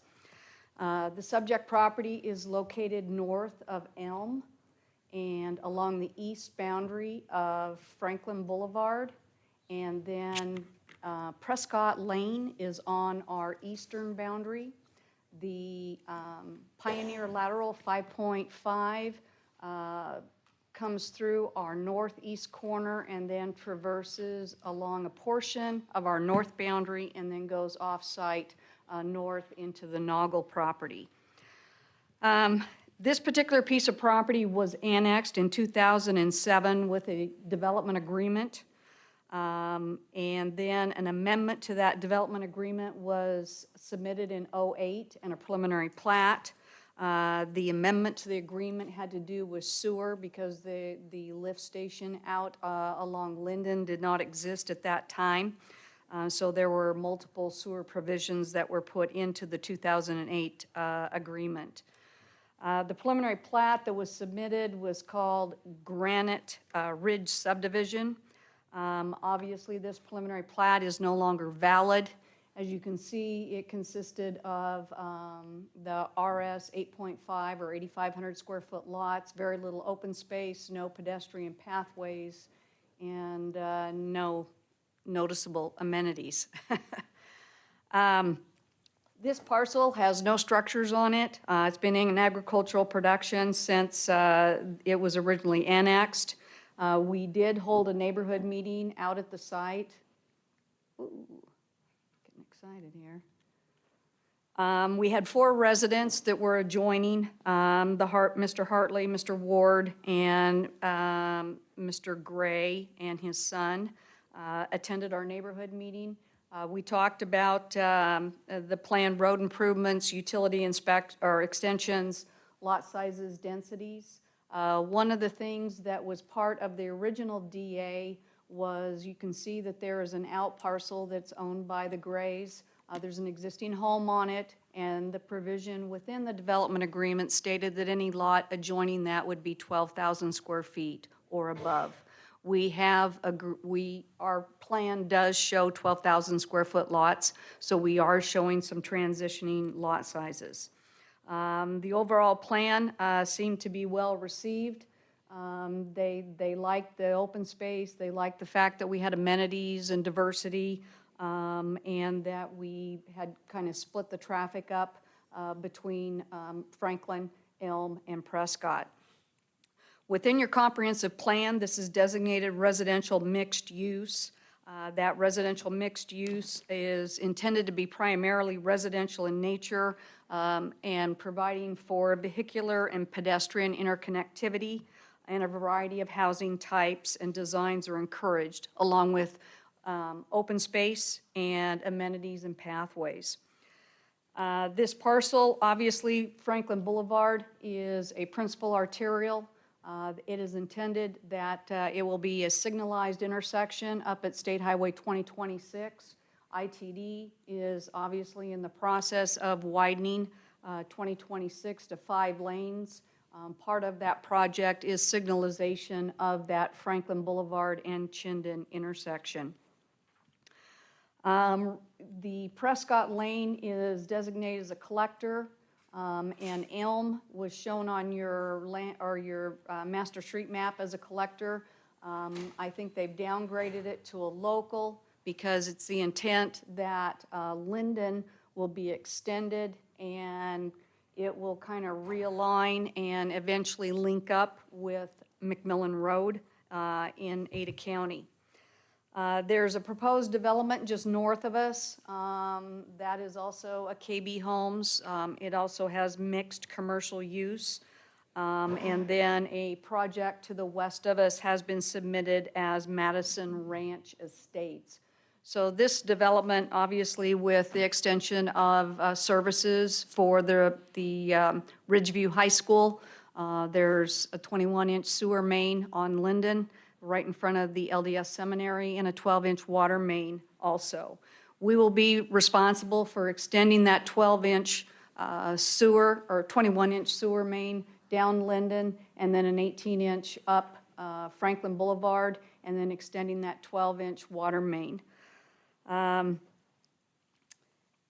the Ridgeview High School, they also have an elementary site that has not been funded as far as a school is concerned, but they do have area for an elementary school.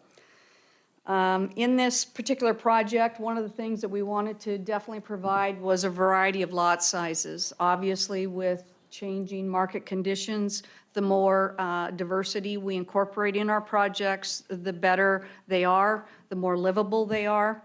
So we do have lots that range from 6,800 square feet up to 12,670 square feet. Our average lot size is 7,400 square feet. We have a gross density of 3.64 dwelling units per acre and a net density of 5.89. Within this development, we have lot widths that are 55, 60, 75, 80, and 90. And then we have lot depths that range from 105 to 130 feet. Obviously, that's to accommodate different lifestyles. Some people want a smaller yard, some people want a larger yard, and to accommodate different housing styles. As far as pressure irrigation, they're capped out in this particular area. In my meetings with Public Works, we will be required to build a regional pressure irrigation pump station at the High Line Canal, which is just northwest of Franklin and Linden. And then obviously that will serve other developments within this area. A traffic study was submitted for this particular project by Kimley Horn. Your staff has reviewed that traffic study and determined that it meets all of your requirements. And one of the things to keep in mind, this project is a 7-phase project. So it will be built incrementally over time, and we will start along the Franklin Boulevard corridor and then work our way in And as I indicated, this particular project, our primary entrance is right there on Franklin Boulevard. We have landscape median. It's a collector roadway with no front-on housing. We have 20 feet of landscaping on both sides. We have 35 feet of landscape buffer along Franklin, 25 along Elm, 25 along Prescott. The collector comes in, our primary open space is located right there at the midsection, and then all local streets within this development will have detached sidewalks with a 6-foot landscape strip. So no attached sidewalks within this project. The amenities, we have 10.66 acres of total open space. So that's 14.34% open space on the 74.35 acres. Our residential acreage is just a little over 46 acres, and we're required to have 15% open space, and we have over 17% qualified open space within this project. In the middle, you'll see a 1.92 acre central common area that'll have playground equipment, picnic shelter, gazebos, and pathways. We have a pocket park, which is just to the west of that. That'll have a splash pad, also have benches, pathways. We have a second kind of pocket park up in the north loop there. That's a dog park. And then we have a linear open space that runs through the project up to the north boundary. There's a mew between the lots with a pathway. And then we'll be piping the Pioneer 5.5 lateral, and then we'll have a pathway up there. We have 2 stub streets that go to the north for our vehicular interconnectivity. And then as you can see, out of the cul-de-sacs, we have pedestrian pathways that go east and west, and then north and south. So we want to make sure that we have ample interconnectivity.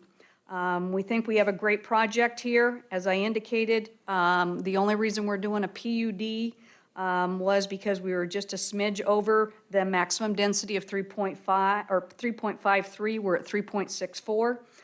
So you're talking a 3% over our gross density and 13% over our net density. I do believe that this is a better project than what was initially proposed back in 2008. And I have submitted elevations for the staff. We have 2 stories and single stories that are part of our packet showing diversity in styles, modern, craftsman. Do you have any questions? Mayor, I do. I have just a great presentation, by the way. Thank you. Okay. Has KB Homes had any discussion with the Valley View School District? Yes, sir. And have they committed to anything as far as per building permit to the Valley View School District? Yes, sir. I have had conference calls with Joseph Palmer, and Joseph did extend to me the needs that they have over there and how they would like the support of the development community. And I am happy to say that we are the first large development to agree to the $500 per lot, which will equate to $135,500. And I sent him information that I had from West Data on projecting, information I have on ITD's mitigation agreements, because I've always been a big supporter of the schools. My kids were in West Data, which was always facing overcrowding. In my 32-year career, I've done Mountain View High School as incorporated in my projects, 2 middle schools, and 5 elementaries, and multiple community and neighborhood parks. So I think, we build better communities when we work with the public sector to help them with their needs. Thank you. Are there any other questions at this time? Mayor, really quickly on Yes. that. What is, with the agreement of the $500 per house, when is the school going to receive that money? And do you pay them directly, or how does that work? Madam Mayor, Councilman Jangula, you're good. Jangula, I didn't want to mess it up. That's a good question. The Valley View School District has been meeting with the mayors of Caldwell and Nampa, and they have a board meeting coming up. Their attorneys have been working on an agreement. What we have asked for is that the payment would be made at time of building permit, as when you pull the building permit, just like when we pay any applicable impact fees for parks, fire, police, and how that's going to be handled between the municipalities and the district. That's obviously up for discussion. And I think Mr. Palmer is here this evening to talk about that. Like with the ITD mitigation fees, we signed an agreement with ITD, and the cities collect those monies, and it goes into a ITD fund, and then those monies are pooled and used for improvements. Now, if the school district collects it, then my recommendation to him was, prior to pulling a building permit, we would need some evidence that that fee has been paid to give the city to pull our building permit, kind of like with Ada County Highway District. When we pay the impact fee, then we take a sheet to the city and say, here's evidence we've paid our fee. So I think they're trying with their attorneys, obviously probably working with the city attorneys. I understand this is voluntary, and we have sent in writing to the district that we are comfortable with the $500 per residential unit being obviously admitted or implemented at building permit. Thank you. Mayor Kling. Well said, thank you. And Joey is here. We will, after staff report, we'll move into public hearing, and we may ask Joey if he don't mind coming forward, and you can validate, but you did an excellent job, Becky. Great job. So we'll come back. Thank you very much, except, hang on just a second, Councilman Haverfield. Yeah, I'd like Todd to interject into this. I struggle with the legalities of this process. The school, obviously, districts receive state funding for the number of students, and so impact fees is not, this isn't an impact fee, this is a voluntary contribution a developer is making without any coercion. Yes, sir. Okay. That's the main thing that we need to keep in mind here is this isn't something we can demand that a developer do. It's just a voluntary gift given to the school district, knowing that the school districts are in need. So I would just ask if we could get Todd's interpretation of the process. Thank you. Todd? Thank you, Mayor and Council Member Haverfield. So the Local Land Use Planning Act requires that set fees to address the impacts of growth in a plat application have to be in compliance with the impact fee code. So that's capital improvements plan and fees that are established pursuant to that code section. If this is an agreement between the developer and the school district, I would recommend that the city just stay out of it. That's between the school district and the developer. As they're approaching it, it's a voluntary thing, but it isn't something from the city's perspective as we're making this decision that complies with the code. So that's my recommendation is if the developer and the school district have reached an agreement, that's up to them. I don't know that I don't think it complies with the subdivision provision in LUPA as far as specific fee per door without going through the impact fee statute. And the statute doesn't provide for school districts at this point. So thank you, Todd. So that said, I think the approach from tonight is that it is agreement between a developer and the school district that they have collaborated on. And just as, communication, right, as part of the public hearing, that we're aware of that they did take the initiative and that they have had discussion amongst themselves. We did have a meeting earlier today that was with Valley View School District, Joy and the superintendent, and then Rodney Ashby and Todd Lakey and I were there and did discuss the process. We haven't had a chance to come back and actually solidify anything other than exactly as our legal counsel has just shared, right, for tonight, that really this is an agreement between the two of them. So we, at this point, won't get engaged in that. And then as far as how that payment is collected, that's yet to be determined. But we do appreciate the comment regarding the building permit timeframe. If we did assist in facilitating that, it would be during a time we're already collecting a fee if we chose to help support it versus them remitting it back directly. So that would be, that's a discussion yet to be had, how to facilitate the communication. Let's just put it that way. It's just a matter of communication, but it isn't a stipulation. Yes. And Madam Mayor, we're doing the same thing in the city of Star and the city of Eagle with Idaho Transportation Department, where we are entering into an agreement directly with ITD to a specific mitigation fee. And then the cities have agreed to collect that either at building permit, as Eagle does it, or at final plat, as Star does it. And then it goes into a fund for ITD. It was vetted with ITD's attorneys, and they deemed it to be legal. Okay. Madam Mayor, if I might just Yes. expound a little more. There are some additional code provisions related to roads. The thing, I guess, that, and I don't know if Becky can expound on this, but it may or may not be the developer that's pulling the building permit, depending on how they ultimately develop the project. And my concern would be if the city tells whoever comes in and applies for the building permit, you can't have your building permit because you haven't paid your amount to the school district.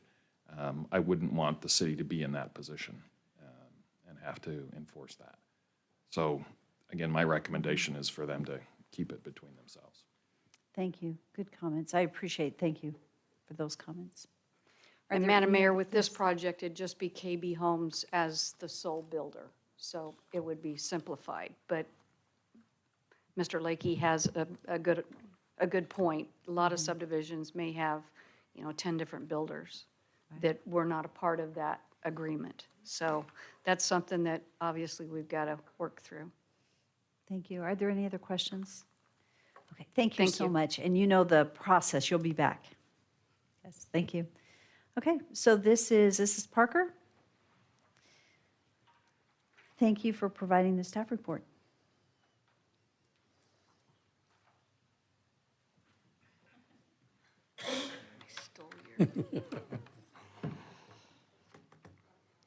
Thank you, Mayor and Council. I think a lot has been covered already, so I'll just stick to the high points here. It's a development agreement modification, subdivision, preliminary plat, and a PUD. We're aware of the surrounding zoning. The history, as the applicant covered, was annexed in 2007. With the development agreement, in June of this year, the Planning and Zoning Commission voted to recommend approval with all the conditions listed in the staff report. As far as the PUD, we don't see a lot of these, so I'll cover the intent here. The intent of the PUD is to permit greater flexibility. So that flexibility as far as setbacks, open space, density.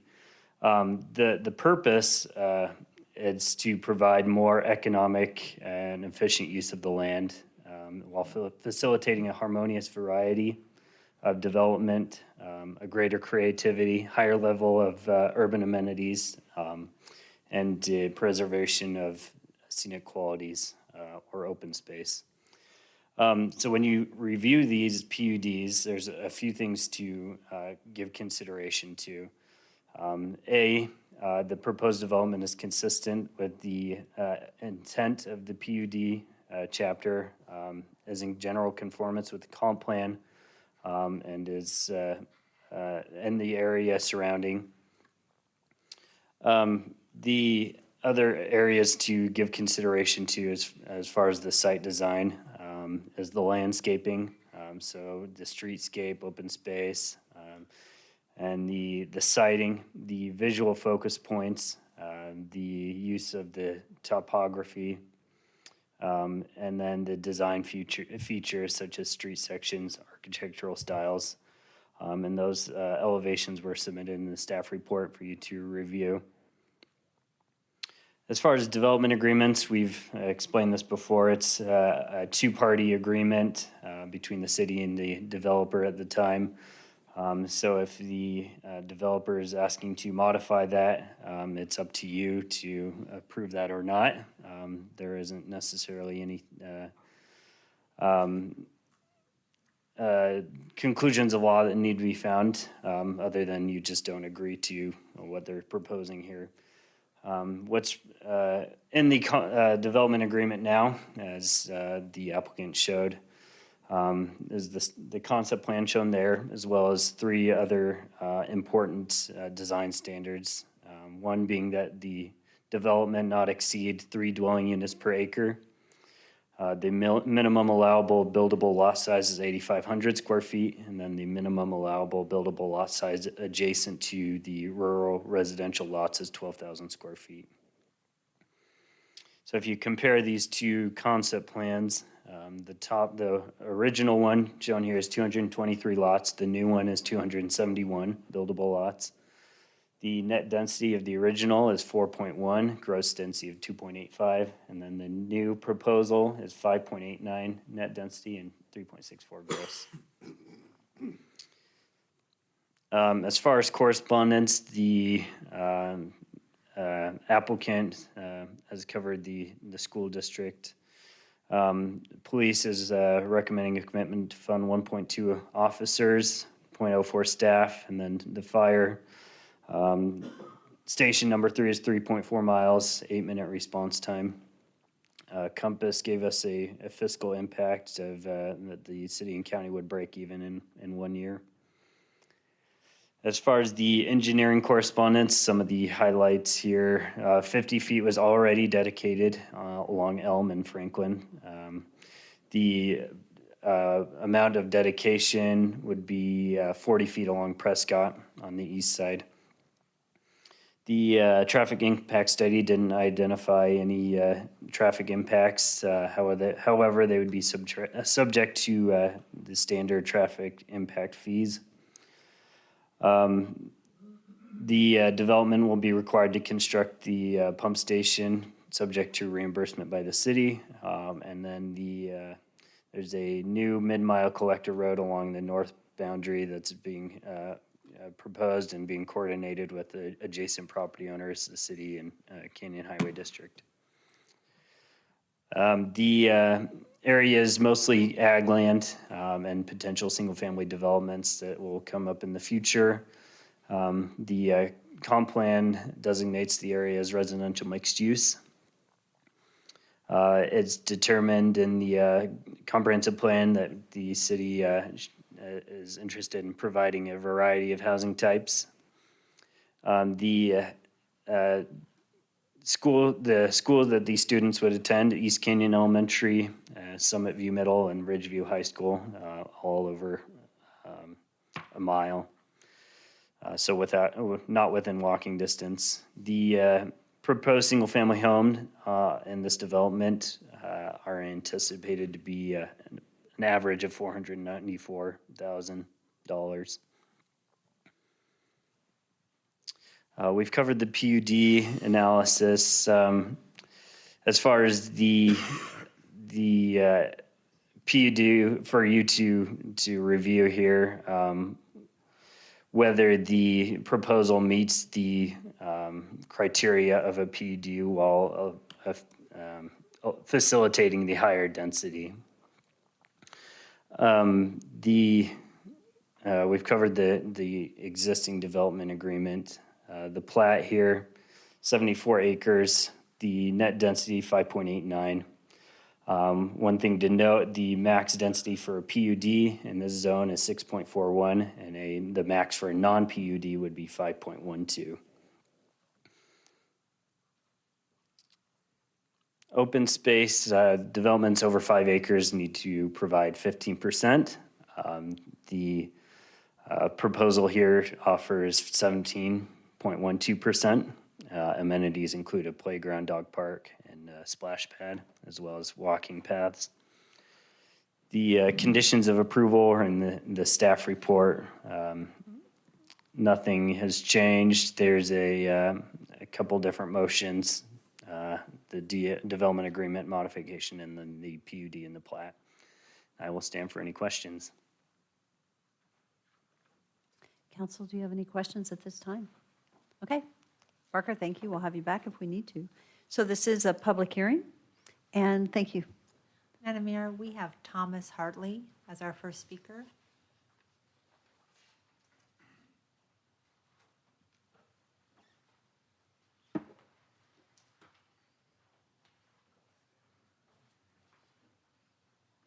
Good evening, Mr. Hartley. Thank you so much for coming. Go ahead and give us your address as you come up, but thank you for being here this evening. Pardon? Go ahead and give us your address. 19225 North Franklin Boulevard. Thank you. I disagree with it. I don't like it. I moved out there because it was open. I could breathe good. And as you can see, it's not working. And you start putting houses in there, cars, what's that going to do to the air? First place. Second place, they just got through rebuilding that road, Franklin Road. You're going to tear it up, put a sewer and water down the middle of it. I think that's nonsense. You're wasting good money on the process. I think the original plans were to go over in the field next to it. That's where the sewer and water was to go.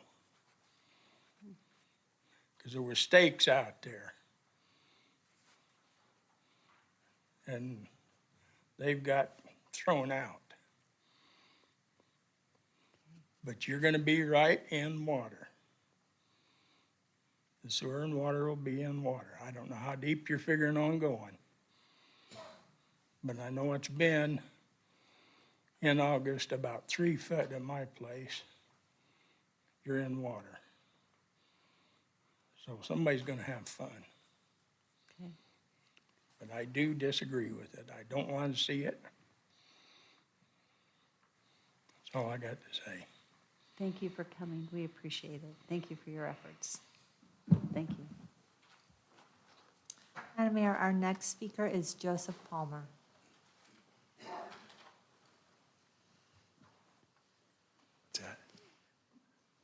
Good evening. Thank you for coming tonight. Yeah, good to see you again. Yes. Mayor Kling and council members, Joseph Palmer, 5207 South Montana, representing the Valley View School District. I'm going to try not to hunch so much. So I am here to affirm everything that Mrs. McKay shared regarding the development and how responsive they have been and thorough communication, both face-to-face, over the phone, and via email, helping us step through what is possible as far as a partnership goes. And to your concern, Councilmember Haverfield, I'm the least coercive person you could possibly meet. My son likes to call my arms noodle arms rather than strong arming anybody. So, but in all seriousness, we were very transparent in our conversations, stating that whether or not there's a partnership with the school district, that's not going to have a significant, I guess, motivation for the city council to approve or deny the development. We've shared in the past where we have written similar letters to other developments in the city of Napa, and they've still passed even without a partnership or a donation. So we're completely transparent. We also shared that we're going to be completely consistent from developer to developer, that it's $500 what the proposal is, no more, no less. And then also that we wanted to make sure that we're not relying on cities to see the process through. Really, it comes down to just integrity of the individual developers that we make these agreements with. So July 12th is going to be the Valley View School Board meeting in which we finalize and adopt a donor agreement form. And then we're going to meet after that and have that filled out with the developers, because there's multiple now.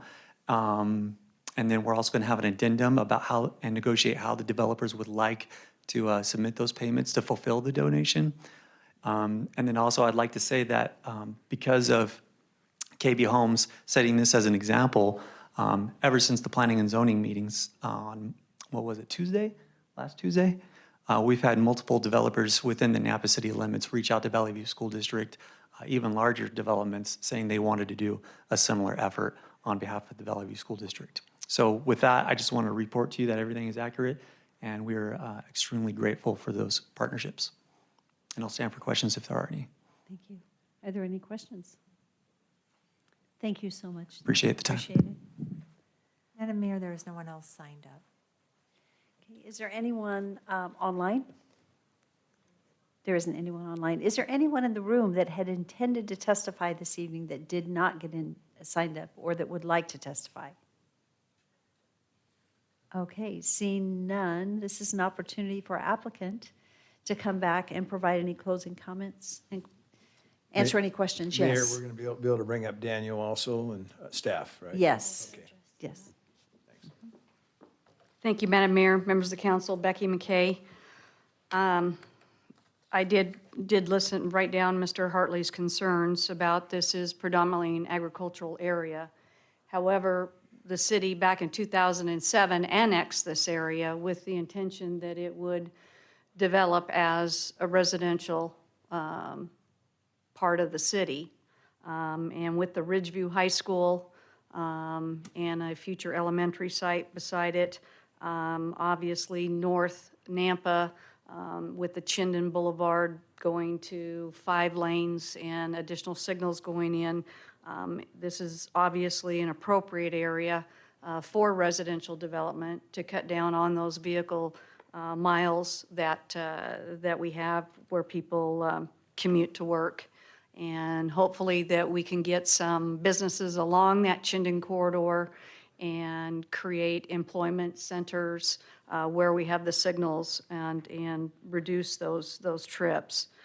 As far as the air quality, obviously during construction, we use water trucks to try to keep the dust down as much as possible. An extension of utilities, if we can stay off the asphalt, obviously we do. But when you're talking about a sewer that's deep and big, it usually blows out the whole road. And that's just kind of the nature of development. Extension of those trunks will necessitate. But we go through, we rebuild them. We typically build them wider and better than they were in the previous condition.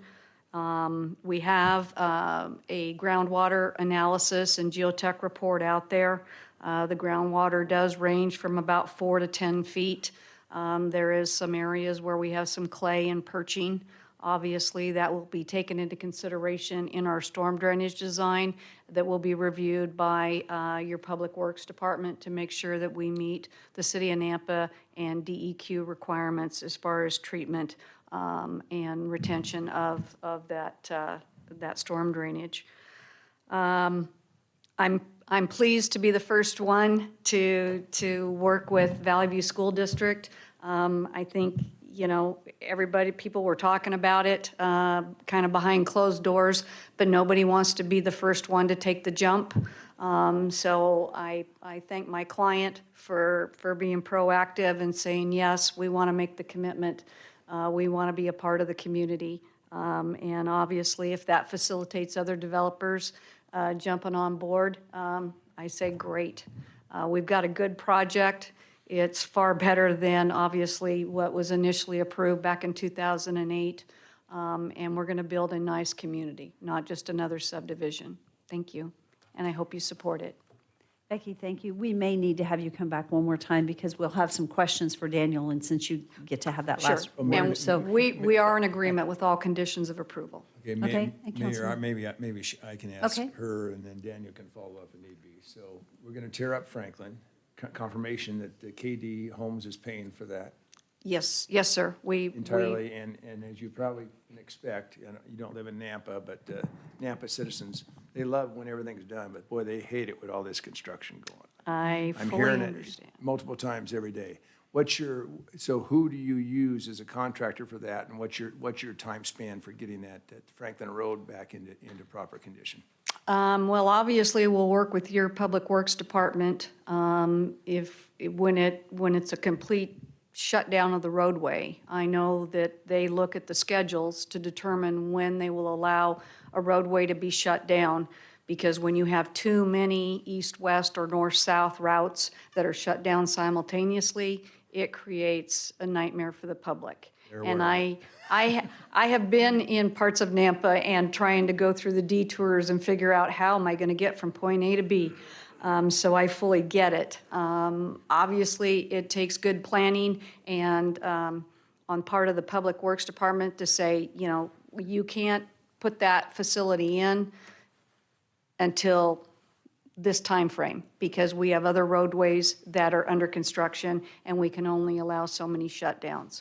As far as the contractors, KB Homes uses some of the best, like Dally Construction, and they use Superior Construction, Knife River. I mean, you know, when you're that deep, you're pumping groundwater, and it can be a slow, you know, haul through that. We've got a crossing on a drain, and we've got to have, obviously, meet the minimum 3 foot of cover. And so we'll have to work closely with Public Works and the irrigation and drainage entities on making sure that we have the appropriate license agreements in place before we enter into that work. We don't do anything in a haphazard fashion. We've worked with the city of Nampa for many years. As Daniel can attest, we follow the rules and the guidelines to a T. And Mayor, just if I may, just to follow up on that, and Daniel hears this from me all the time. My main thing is, once Public Works, you work with Public Works, that there's no days off, that we get this thing done. Yes, sir. I'm hearing about other projects where they're not seeing anything going on certain days. Yes, sir. And that I is fully what- understand. And that's what I totally detest. So you have accountability to these folks that you have contracts with? Yes, they typically will specify a window. And when you guys issue those permits for the closures, they're only good for a certain period of time. I understand that. And but they're, so, and it- What I'm saying is if KB Homes or whoever they're accountable to, and you can see I get a little upset because I'm hearing about it all the time, is that if somebody sees they're not working, somebody's making a phone call and saying, why are you not working? understood. The message is clear, and I will make sure that my client is fully aware of it. All right. That is a primary I don't want concern. Mr. Hartley or anyone else, he's already upset, but we want them to be able to go where they want to go. Yes, sir. Are there any Understood. other questions at this time? Councilman Rodriguez. Thank you, Mayor. Becky, we didn't see, have you had discussions with Mr. Hartley regarding his property and separating your development from his property by a fence or landscaping? I think Mr. Hartley was at my neighborhood meeting. He is over on the other side. I think he's south of me, right there at the intersection of Elm and Franklin. We will have 20 feet of landscaping. We will have a site obscuring fencing along the perimeter. I've kind of clipped the corner, as you can see in that site plan. So there'll be additional landscaping right there at the entrance. We have 30 feet wide landscaping running up and down Franklin Boulevard. And then our entrance has considerable amount of landscaping where we clip those corners to kind of break up that linear look, because I don't like how, if the fence is just linear for a significant distance. So by doing that and clipping corners, it just adds some kind of articulation to the look along the roadway. Okay, good. And we have Ped Pass going out. You can see to Franklin Road from both loops there to promote, if the kids want to ride their bike down to the high school or walk, they have that opportunity. There is a shortcut. And I've tried to create as many shortcuts in here between blocks and for the residents. Just keep them out of their cars as much as possible. Yeah, I was kind of surprised you even had a dog park in there. Yep, That's a first. dog park. Yes, well, good, thank you. Thank you. Are there any other questions for Becky at this time? Madam Mayor, I have a Yes. question. Would the developer be willing to commit, as you probably saw in the staff comments about Napa Police recommending a commitment to fund 1.2 additional officers and 4 additional support staff as an additional burden to the department with that development? Are they willing to fund that with impact fees? Madam Mayor, I thought you had police impact fees and fire impact fees. So we will be making contributions to help mitigate our impact on both those departments. Thank you. Mayor, I do have a Yes. question. Yes. Becky, as far as, you're kind of a trailblazer in this approach of, I'm not going to say buying favor, but getting favor from the Valley View School District where there wasn't support in the past prior developments because of the burden on the school district. If other developers are coming forward, what success rate or do you expect in Caldwell itself with this approach? I mean, are they as open to supporting developments knowing that the Valley View School District is feeling or gaining this additional income? I'm not sure how to, again, I'm still struggling with the concept, but, you know, again, it's a paradigm shift. I'm working with developers right now that if this is an option to approach a project, I can certainly speak to them and see if they're willing to go down the same path. So I was just wondering what success rate you're having with the city of Caldwell as well. Madam Mayor, Councilman Haverfield, I do have some projects over in the Caldwell area. We have had discussions about the impact on the Valley View School District, and I believe Mr. Palmer has opened up communication with the city of Caldwell and Mayor Wagner to obviously implement this program in Caldwell. So it just will not be only in the city of Nampa, but throughout the district. The CUNA School District is taking the same approach where they are calculating mitigation fees of some of these projects because of the pressure on these districts. You know, we only have ability to do so much as a development, but I think as, you know, everybody, it's hard for another development of this size to see that we've stepped forward and said we'll do what we can to help alleviate the problem, to not follow suit. So it kind of puts the pressure, not by the district, but just within the development community. And that's I think, a good thing in this case. And you're titling this a mitigation fee? Or I title it a mitigation fee, yes. Yes. Thank you. I will express that to someone tomorrow. Thank you. Thank you. Are there any other questions at this time? I just have a comment quick. Just to remind everyone, there's only one of us up here that can actually change impact fees for school. So Senator Lakey, we appreciate your support.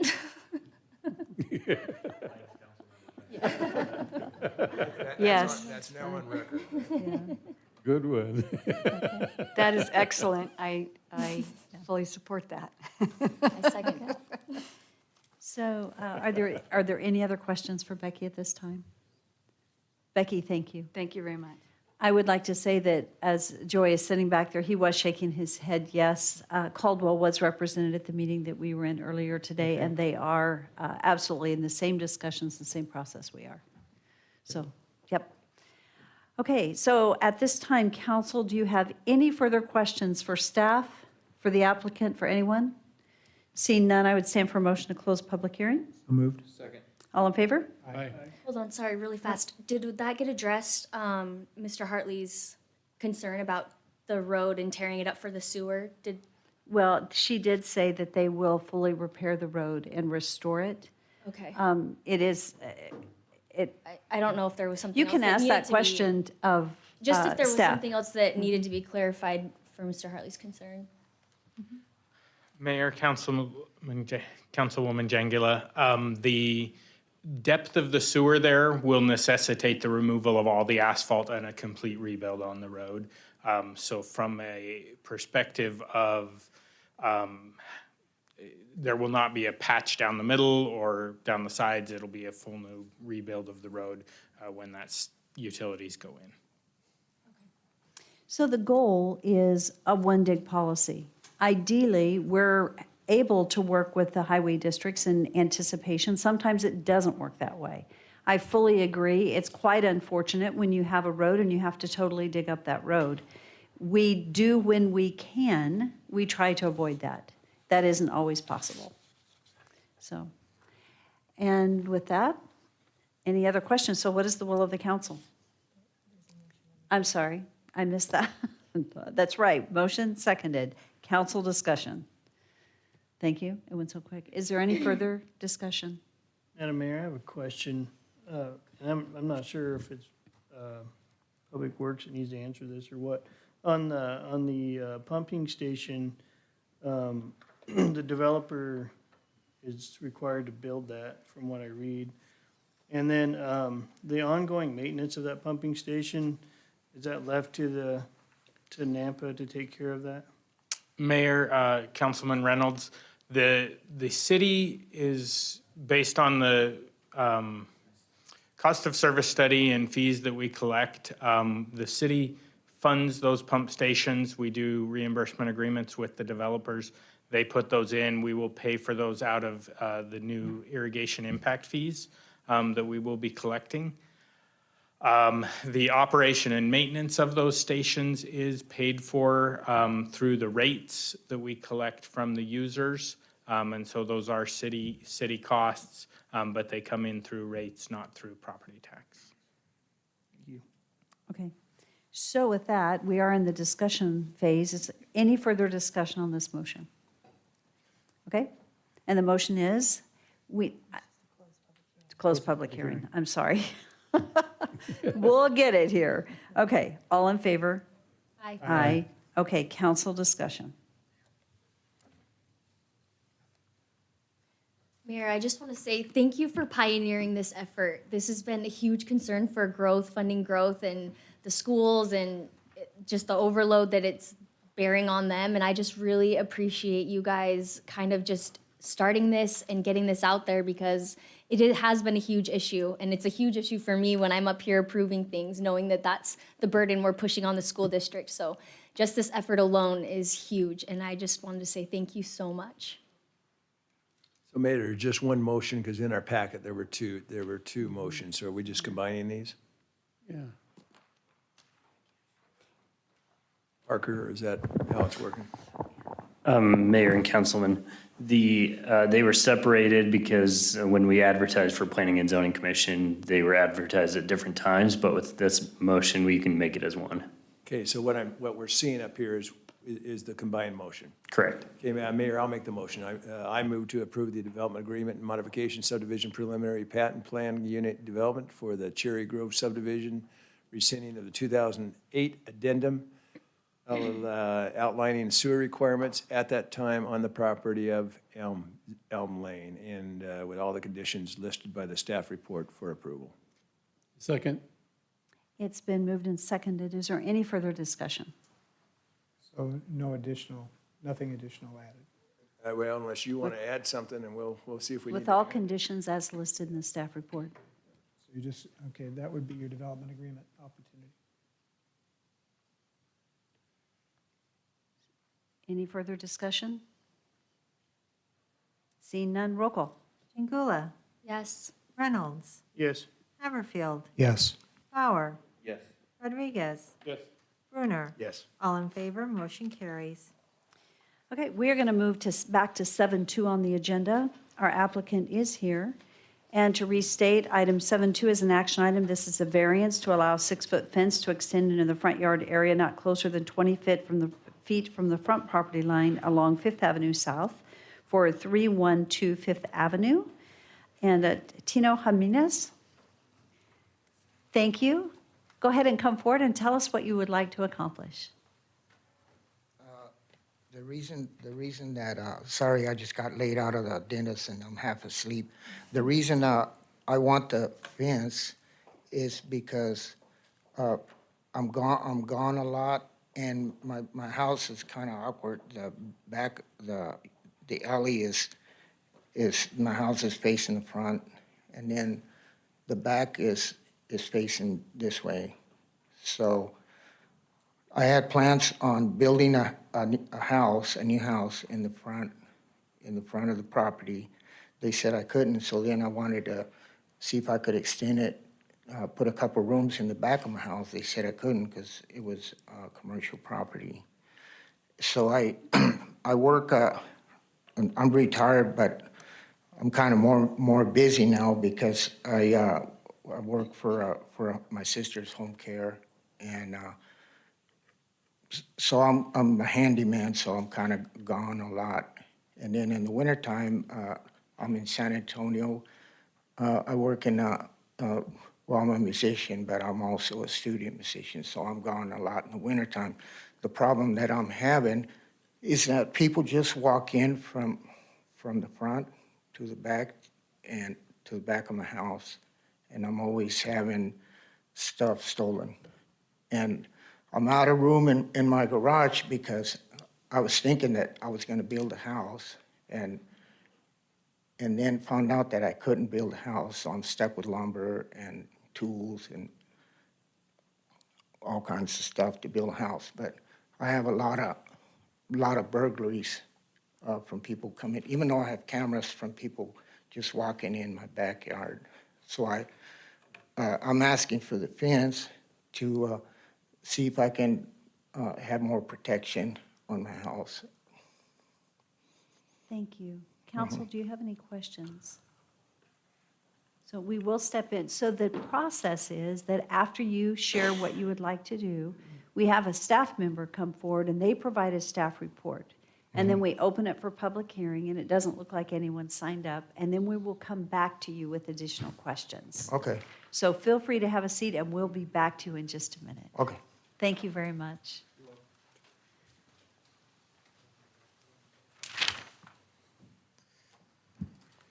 Mayor and council, for the record, Rodney Ashby, Planning and Zoning Director. So the description here is kind of important. I'm going to get to that, so I'll just go ahead and point that out. To allow a 6-foot fence to extend into the front yard area not closer than 20 feet from the front property line along Fifth Avenue South for a property addressed as 312 Fifth Avenue South for Tino Jimenez. I hope I said that right. Did I? Teno. Teno, okay. Who was a very good musician, by the way. Okay, so on the application itself, there was a description about what they were requesting, and that's listed here. And essentially, I took that description and put that on the advertisement for the property. However, as I looked into the project, when I was developing the staff report, I found on his narrative that he said he wants to install a fence 60 feet from sidewalk to back of the house. So I've shown that here on the screen. That blue line is the 60-foot back from the back of sidewalk towards his house, and so that's where the fence would go if that's the proposal that gets approved. But then on the site plan that was also submitted in the application, it said from sidewalk 44 feet towards south where the house is. And that was the line drawn on the site plan there by the applicant. So there's a little bit of confusion about where exactly that fence is going, but the description in the on the agenda, it does cover all of those because it's no less than 20 feet back from that sidewalk. And actually, I think it's from the property line, if I remember right. Whoops. Front yard area, not closer than 20 feet from the property line along Fifth Avenue South. So if you wish to impose a specific condition here, depending on where he wants to place that's up to you. However, I would just say that 20 feet is the minimum setback for neighboring properties. So, all right, so the variance is necessary because of the 6-foot fence not being allowed in the front yard. And so because of the strange situation where the building is back by the alleyway, that entire area is his front yard. And so it does require that come before city council. I have the ability to approve variances in the side and rear yards, but not in the front yards, as you directed staff to do. And that's what we made the code changes for. So these are the criteria that must be met for variance, and staff does recommend approval of this.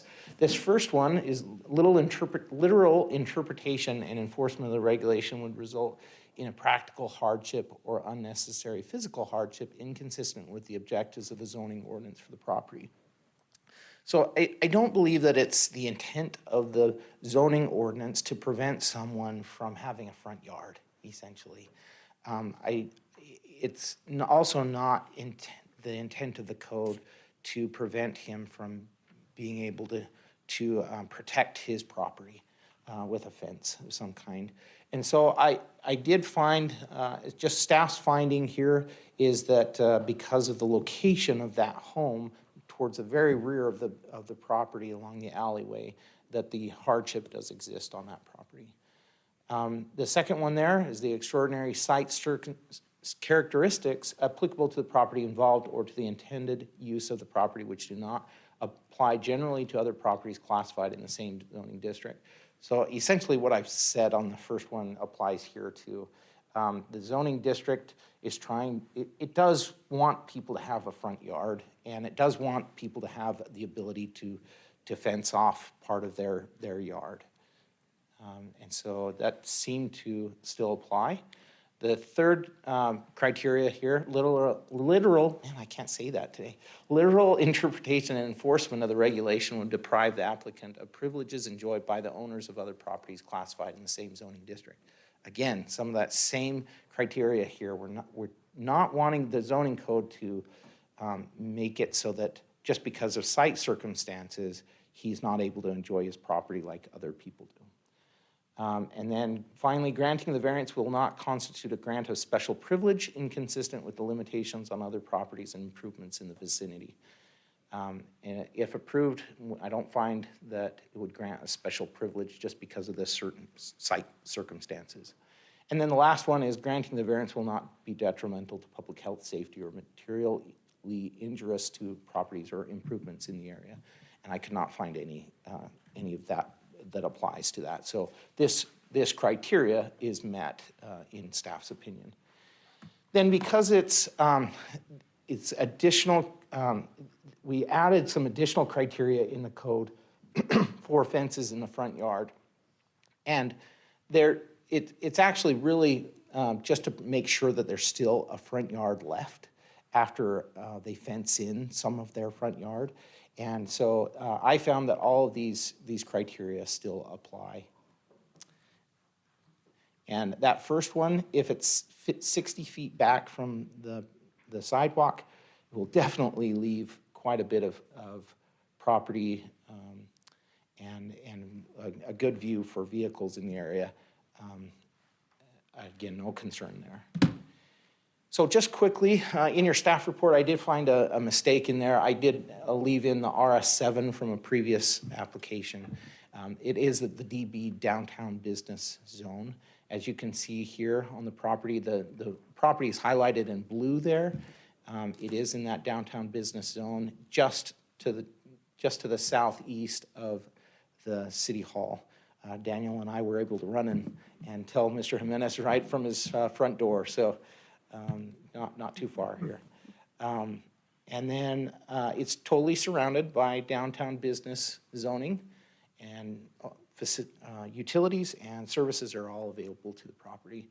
A little closer view, there's the zoning map, and then an aerial view of the property. Applicable regulations are listed in your staff report. I'm not necessarily needing to go over these, but I will if you want me to. And then last of all, the building department just requested that it meet the conditions of the Title IV. And then Nampa code compliance indicated it was in violation because of the 6-foot fence being constructed in the front yard. So if this were to be approved, this issue would go away. Staff analysis, I think you have most of this, and I've spoken to it mostly here. I'm happy to go into detail, but the recommended conditions were that the new 6-foot fence shall not be constructed within 10 feet of the back of sidewalk to allow some vision clearance for the pedestrians on the sidewalk. And then applicant shall obtain a fence permit and be compliant with all other city standards and codes.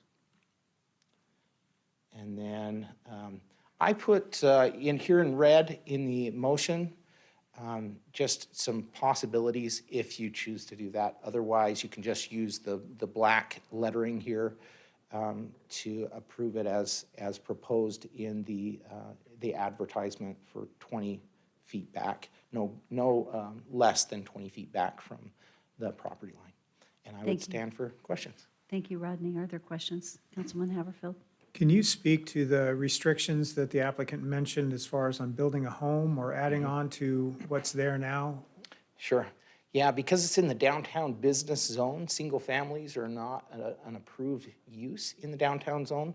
So you can continue to use your home as a single family home until there's a change in use.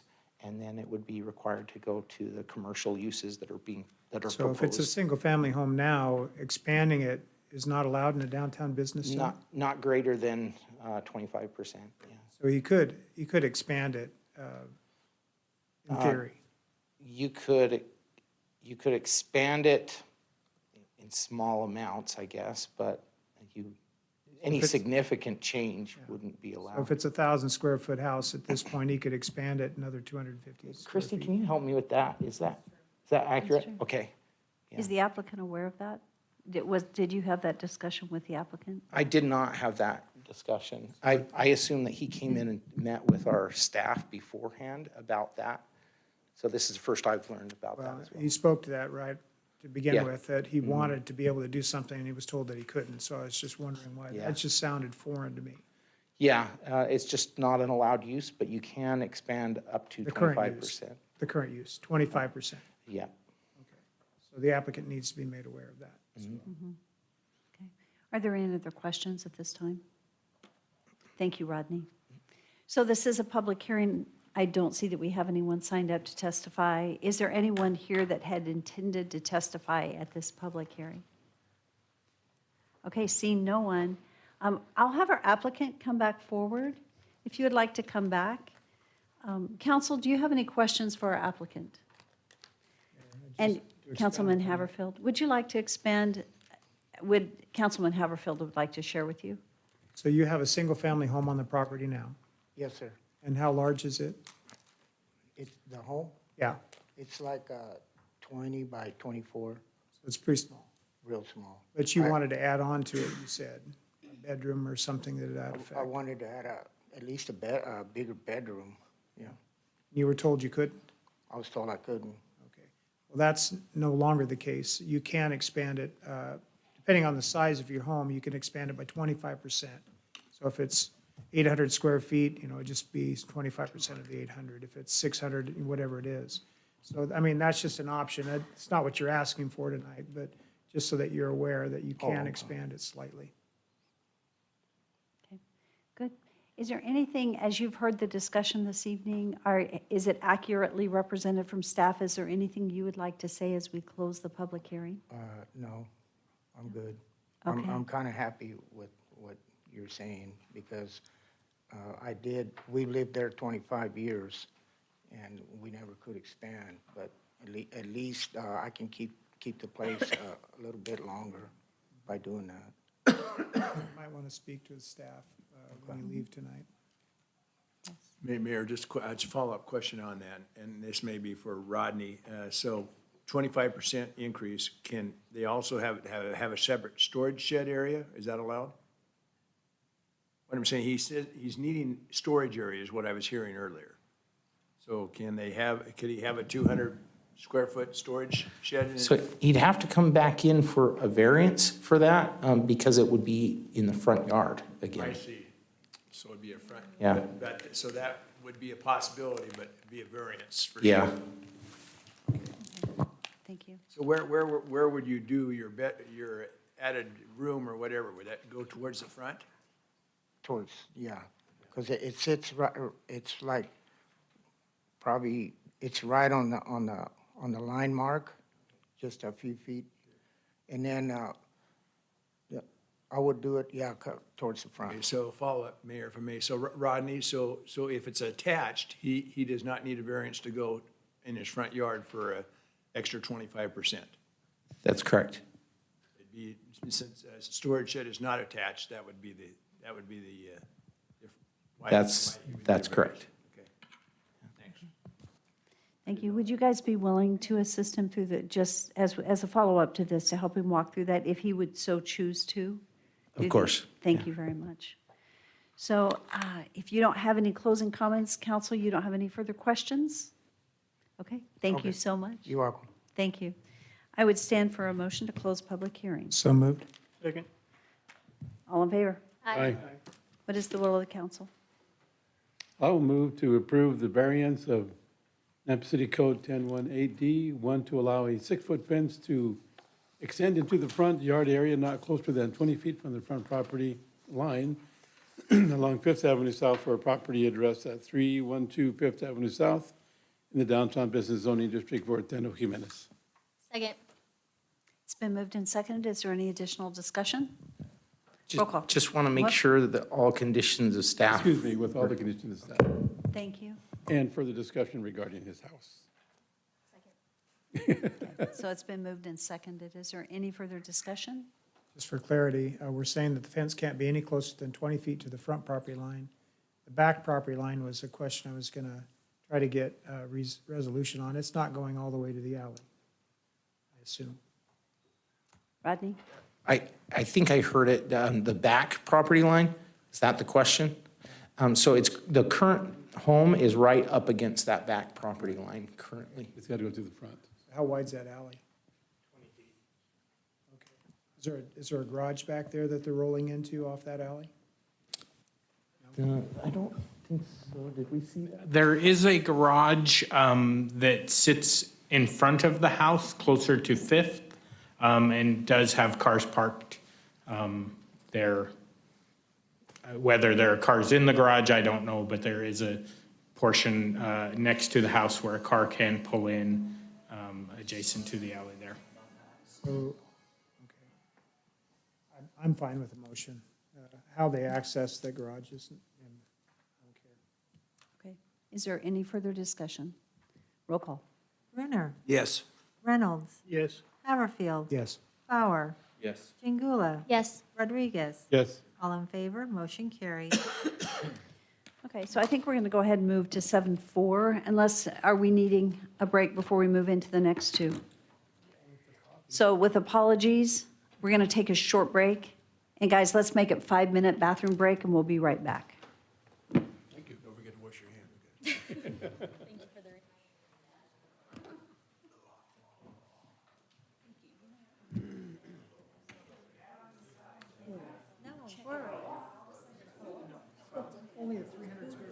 I love being an assistant.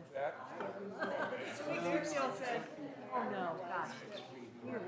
We were, well, actually, don't feel bad because, I don't know if you saw, but Todd was trying to get my attention. He's like, what is public? He didn't know. So they don't know, so.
yeah.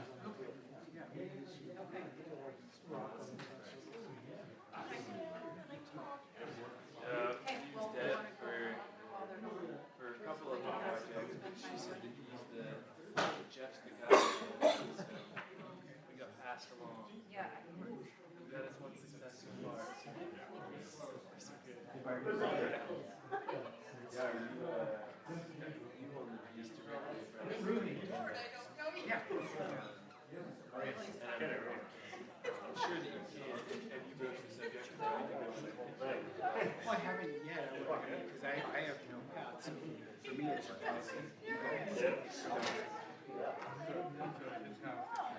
But I'm surprised that they're letting you petition until Highway 16. I got a couple places.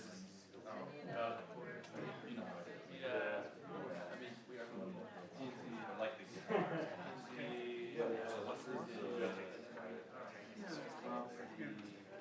We're hopeful not to be. I mean, even so, I don't know why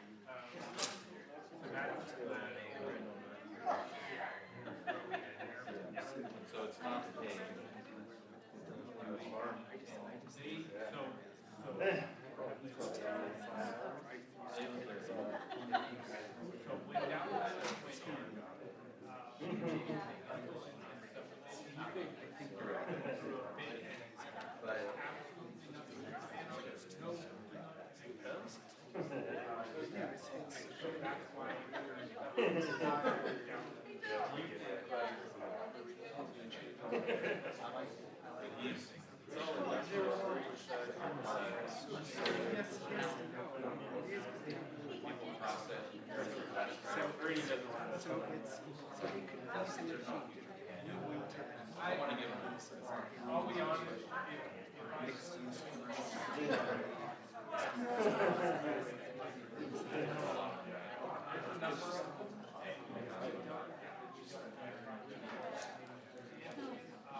We appreciate it. Thank you.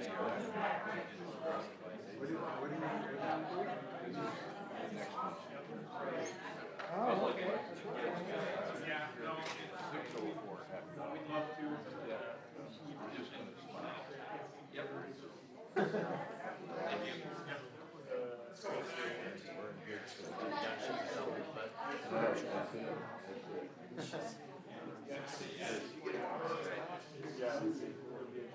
Darrell, 8:45. Okay, well, if I don't ask you any questions.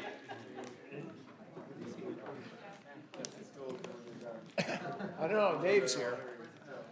We're lost. Hey, Dave, what are you doing? What's Dave doing here? That's unfortunate. What are you doing?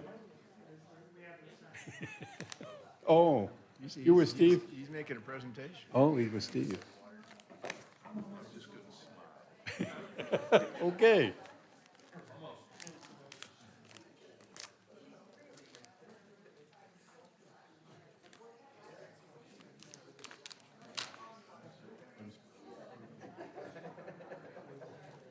Oh, Oh, my. You got my small little one, didn't you? I got one. I got one that's small. I just wanted you to give him regular. Okay, I think we're ready to get started. Oh. I've never been there. I'm always out of town. You know, I've never been there. I call every week, every year I'm there. Hey, give me tickets. Okay, guys, it's been 6 minutes. So we are ready to go. Are we here? Except for Okay. Councilman. I think we're ready. Mr. Haverfield? Yes. Hi. Okay, I think we're ready to go. So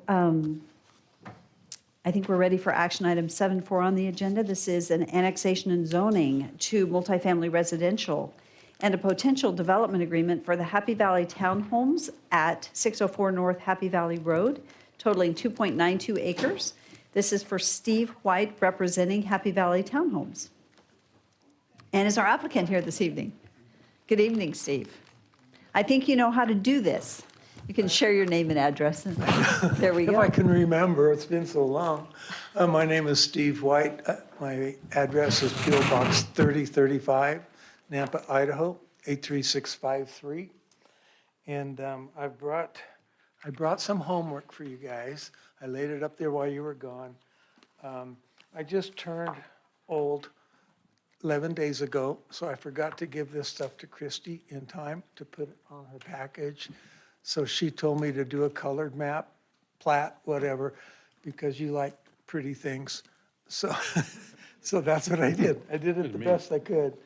I did include on the packet that I gave you some new elevations of what's in your packet with the rock fronts on the fourplexes to doll them up a little bit so they're more consistent with the project right across Happy Valley. Same type of stone that's on those buildings. And that's about the only change that I did on this project over and above what Christie has on her submittal. It's a 12 fourplexes right on the corner of Happy Valley and Orchard. The location of it is phenomenal. I had an investor group out of Portland approach me to put this project together for them. And I jumped at the chance, and so I did it. And it's a one ownership project, and I'm excited about it. I haven't done anything for quite a while, so this is going to be fun, sort of. But it's a good location. It's close to Amazon, close to Ridgecrest. You can see all the areas that it's close to. And I just think it's a good project.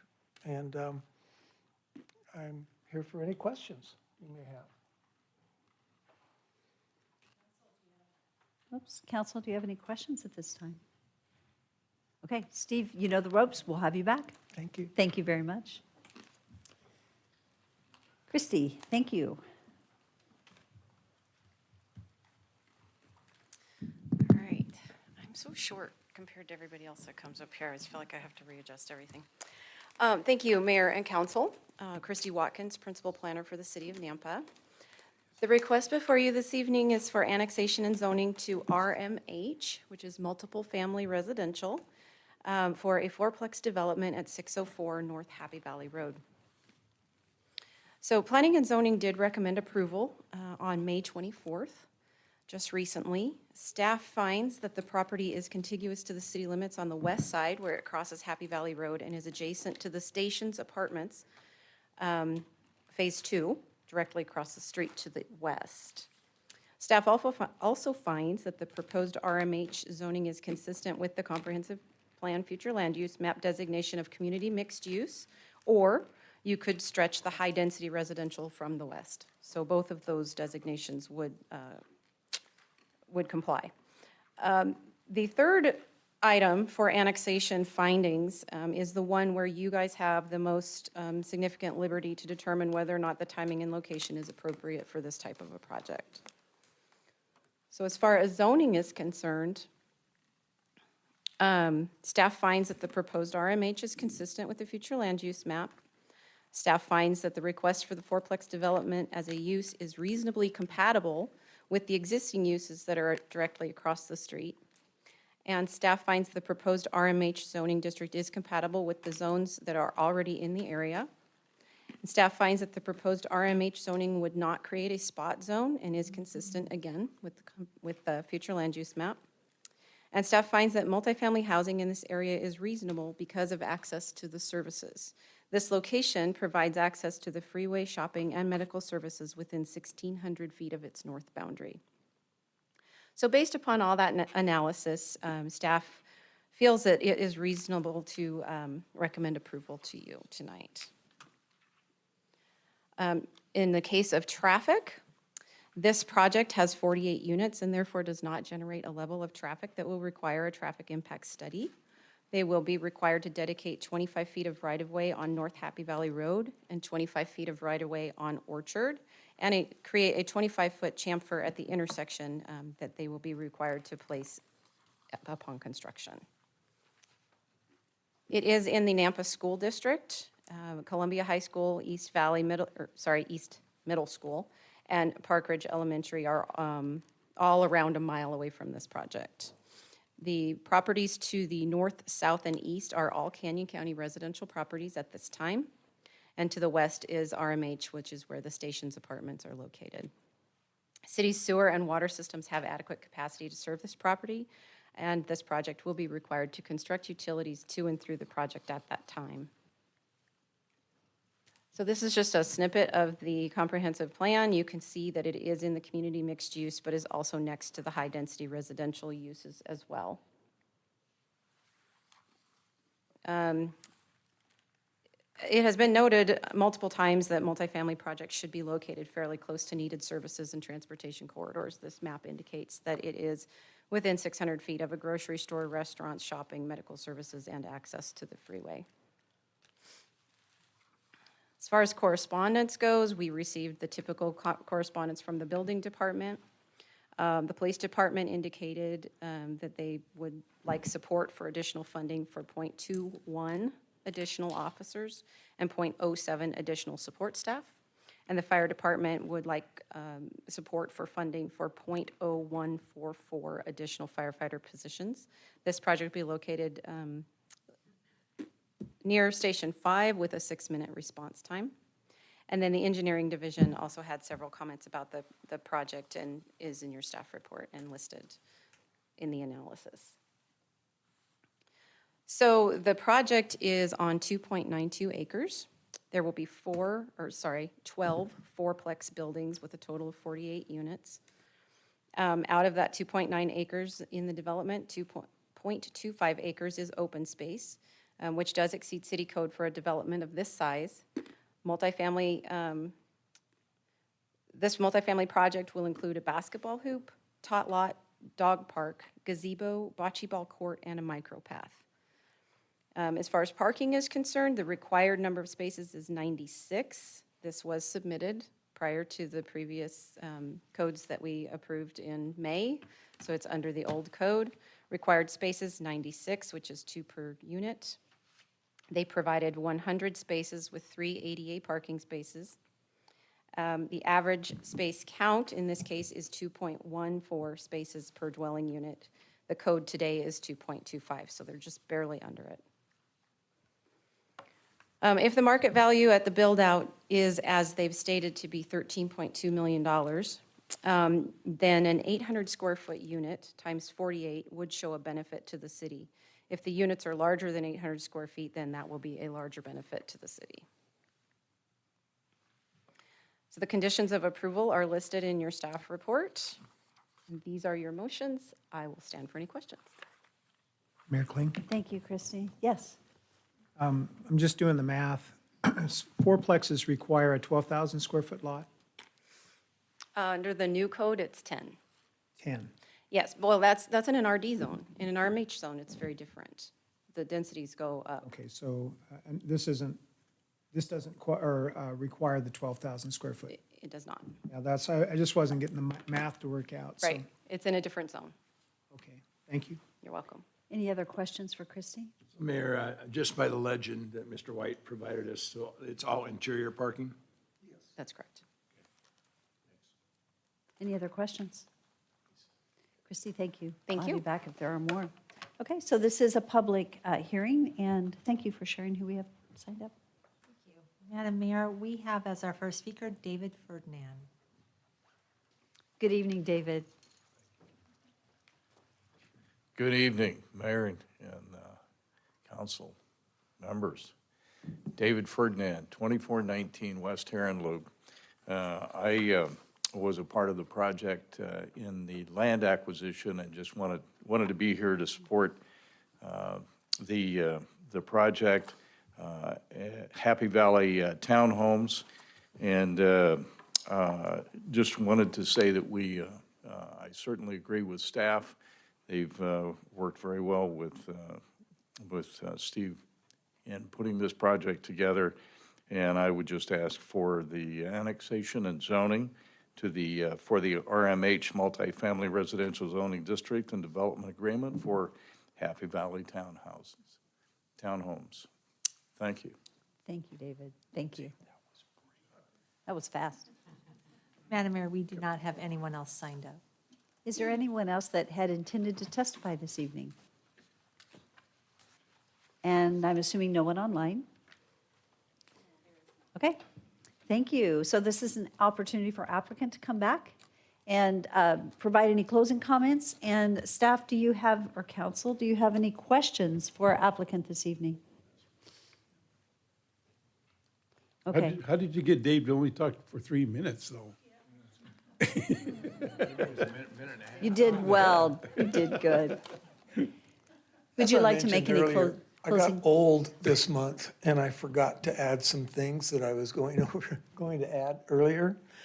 The dog park that's on your map is 25 by 80 feet, so it's a good-sized dog park. The tot lot is 25 by 40 feet. There's 103 parking spaces. 48 of those are covered. I got this written down so I won't forget. The open space by code requires 5% open space. The open space that we measured up for just the amenities is 8%. Then if we added all the green areas, landscaping and all that, it's just right at 20% open space. I think I remembered everything now. Any questions for me? Here. Yes. So I have a business in Caldwell that I just built. We just opened up in January. It's right next to townhomes. And there's 2 sets of them. They have 2 different property managers. One of them, and they're brand new townhomes. One set of them is ran by a very professional property manager. They're really good tenants in there, clean, professional. The other side is not so well. I got a phone call. I had to go remove cat feces, and there's a mini pool with alcohol around it, and it's right next to my business, so it's a disaster. So I guess my question is, you said one owner. Can you give me a little details on property manager? What kind of I don't know, promises you could give us about the type of clientele? Would crime be raised from this development, or any sort of comments like that you'd have for us? They are a very professional investment group. They own quite a few units in the Boise area. I'm going to say probably close to 500 or 600 units in the Boise area. One property management. They own several units in Twin Falls. And then there'll be 12 buildings here. They cater more to the professional. It's not that they won't rent to other people, but they cater more to the professional via the looks of the buildings. If they want apartments, they can move across the street, but these are more of a home style. They're good people. The 2 main partners graduated from Harvard, so they're like way smart, way smarter than me. So they're good people. They're one management company. I think they're depending on me to keep an eye on it for them. And if I do a good job for them, they'll give me some more work. And so I'm looking forward to that. Yes, Councilman Haverfield. So just for clarity, it's a town home, not a townhouse. So it's not individual ownerships. It's No. they're apartments. It's a townhouse style, I guess would be their townhome style. It's not built to townhome specifications. So that you don't have separate property lines between the units. No, all on one parcel. So they won't be sold out to individual owners. So I'm sorry, just as a follow-up, you will have separate parcels per fourplex though, correct? Nope, it's all on one parcel. guess that's in the RMH zone that's allowed. Mayor, All right. Yes. you have a approximate of what the rent will be? I know it's over $1,000. I don't get involved with that side of it, with the investors. But I know, of course, there's nothing under $1,000 in Nampa, I don't think, for rent. So you guys would probably know more on what rents are around the Nampa area right now. But I know it's expensive, Perfect, thank way you. more than it was 25 years ago when I started building these silly things here. Are there any other questions at this time? Any questions for staff? No questions for the applicant? Okay, Thank you. thank you so much. I'd stand for a motion to close public hearing. Moved? Second? All in favor? Aye. Aye. What is the will of council? Or discussion opportunity?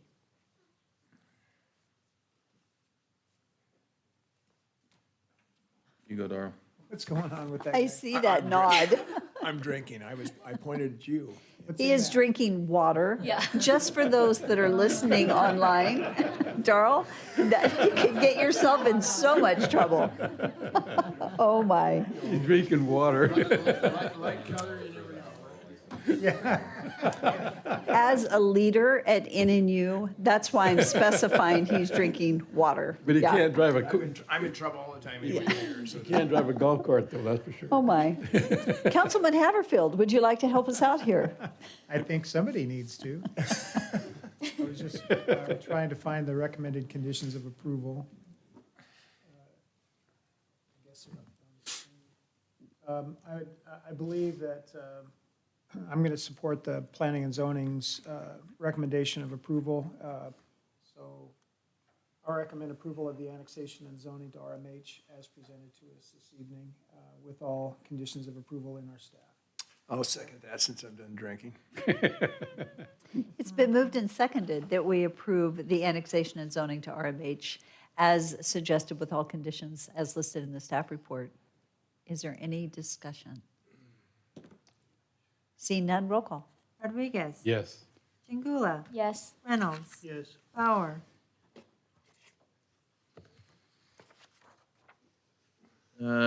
Yes. Brunner. Yes. Haverfield. Yes. All in favor, motion carries.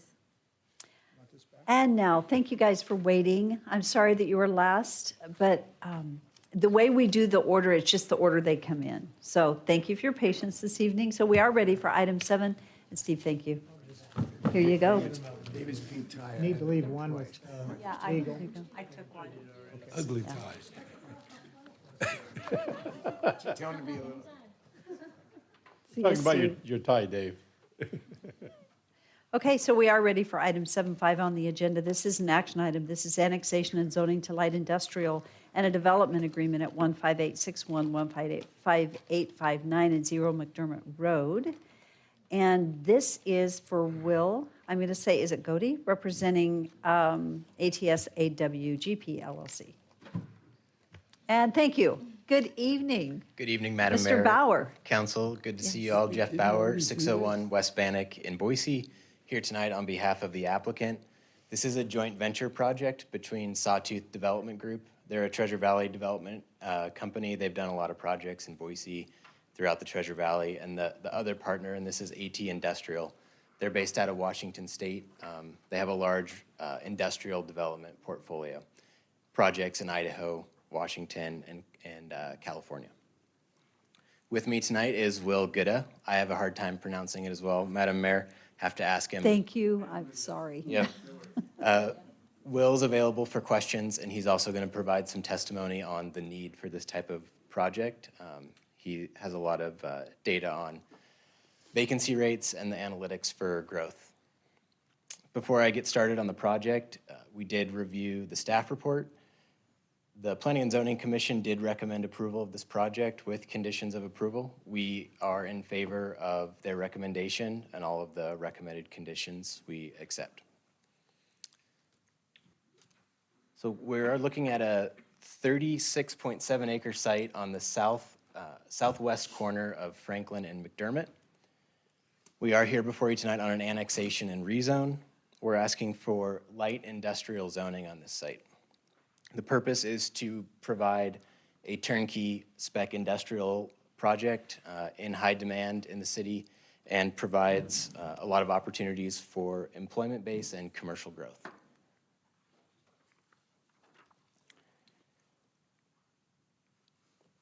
In terms of annexation, what you see outlined here in gray are the current city limits. So we are annexable at this point. We have contiguity on our southern border. We're also in the city's area of impact, which extends to McDermott. So we're on the edge, but we are in the area of impact. So the city has planned to annex this site at some point. And again, we do have continuity to the south. In addition to the continuity and it being legally annexable, we also think this is the right time for annexation. A few weeks ago, an agreement came to this body to approve the widening of Franklin Road from Star to the east, along with the extension of utilities. And as you all know, that's one of the most important things for annexation. Are there city services, and does annexation make sense at this time? And so you did approve that agreement. That's a cooperative agreement with ITD to use Amazon in lieu funds to extend utilities, widen the road. That project is funded, slated to begin this year and to be complete by 2023. So again, we think annexation is appropriate at this time, not only because of the contiguity area of impact, but we also have city services to support this project. Again, we are asking for light industrial zoning, so IL. This is a snapshot of the comprehensive plan map, the FLUME. We are designated as industrial, so the zoning we are requesting at this time is supported by the comprehensive plan.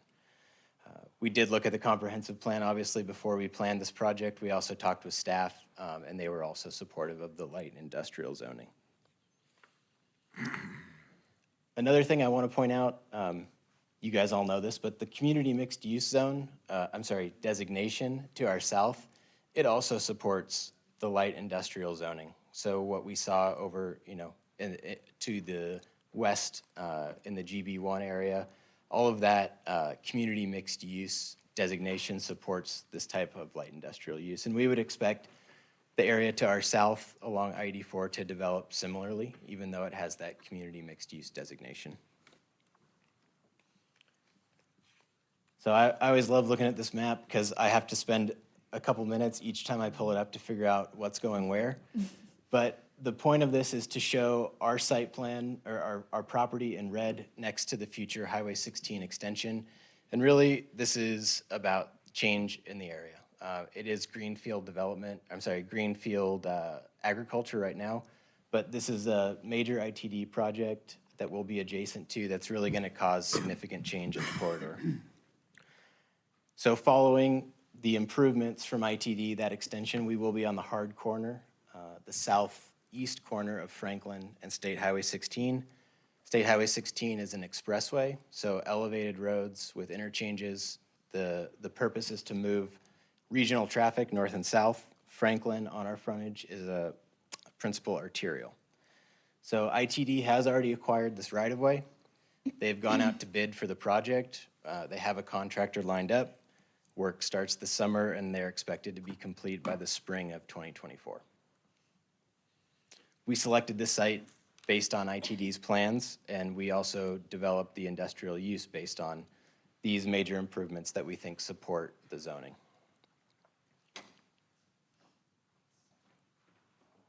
So in addition to the Highway 16 improvements, we also selected the IL zoning because we think it's compatible, not only with existing, but the future uses in zoning in the area. Again, much of the Nampa area to our north and to the west are designated in your comp plan as industrial.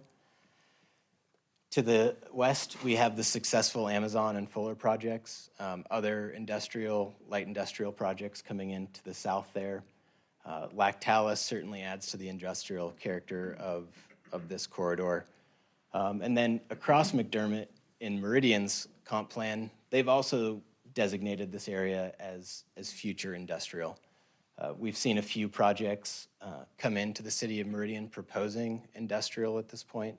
And again, we think this all makes sense, both for Meridian and Nampa to have these designations because of the traffic improvements coming this way. Highway 16 will be a good corridor to move industrial traffic and keep it off the local roads.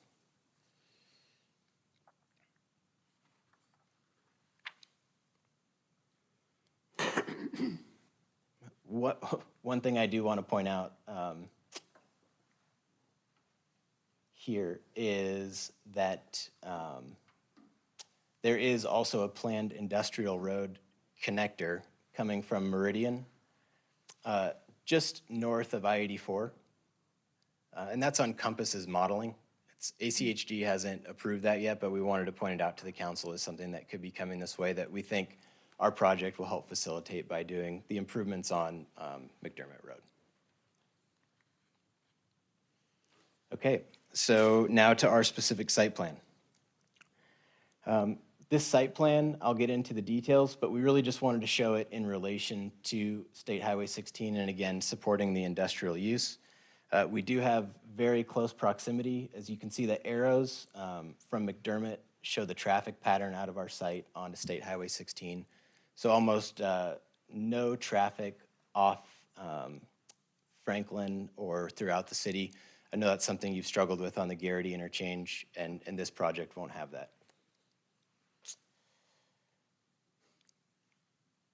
Another thing, again, looking at this map all the time, these on-ramps that traverse adjacent to our western border, those are elevated.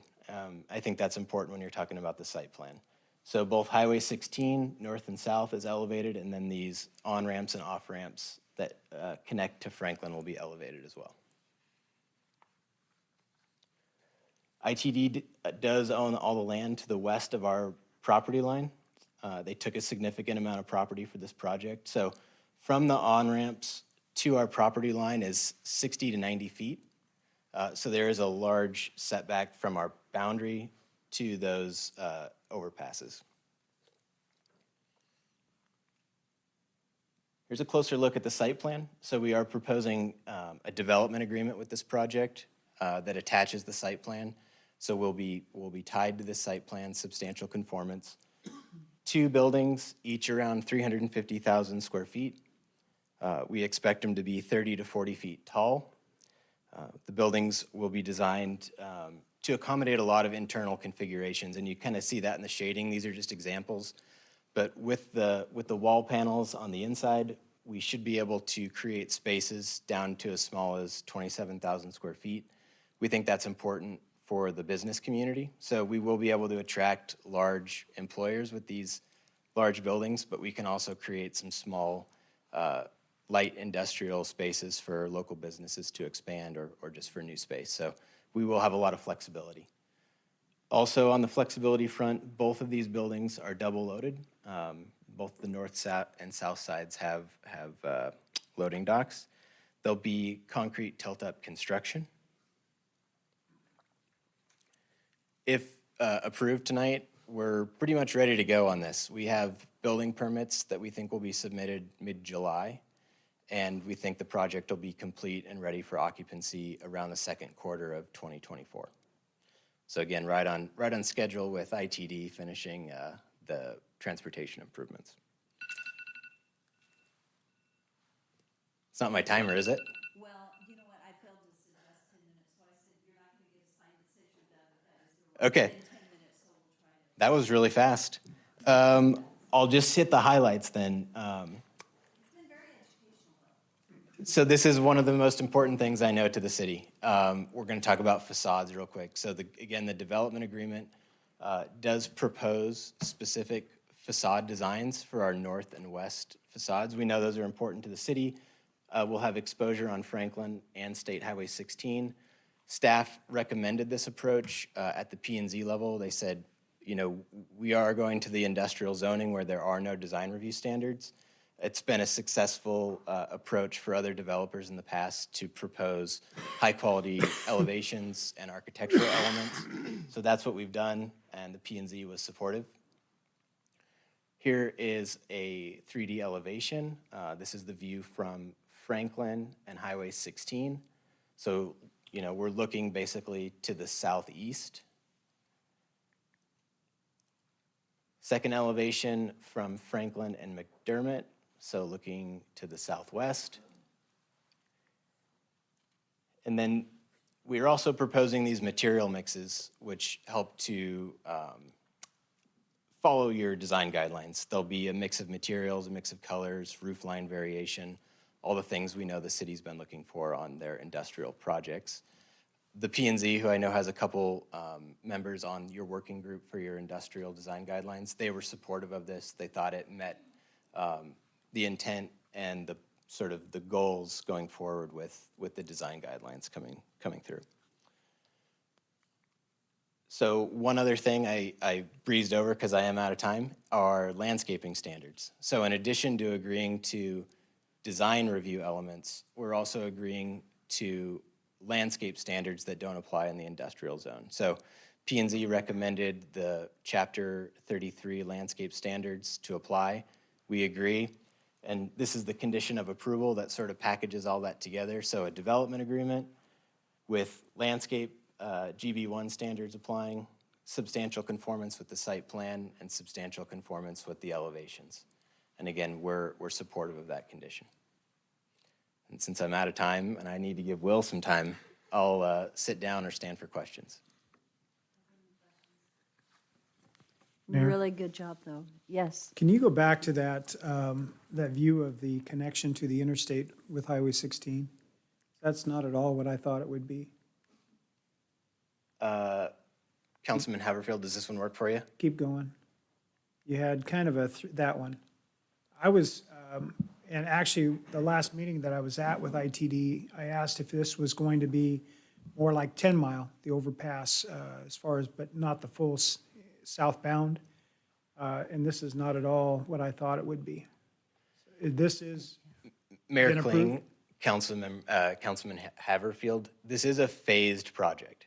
And so what is under construction presently is phase 1.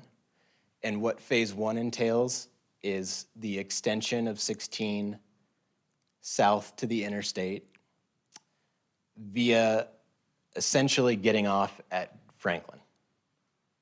Does that make sense, the way I described that? So if we look at this photo or this graphic, where you see the gray as Highway 16 crosses Franklin, that's phase 1.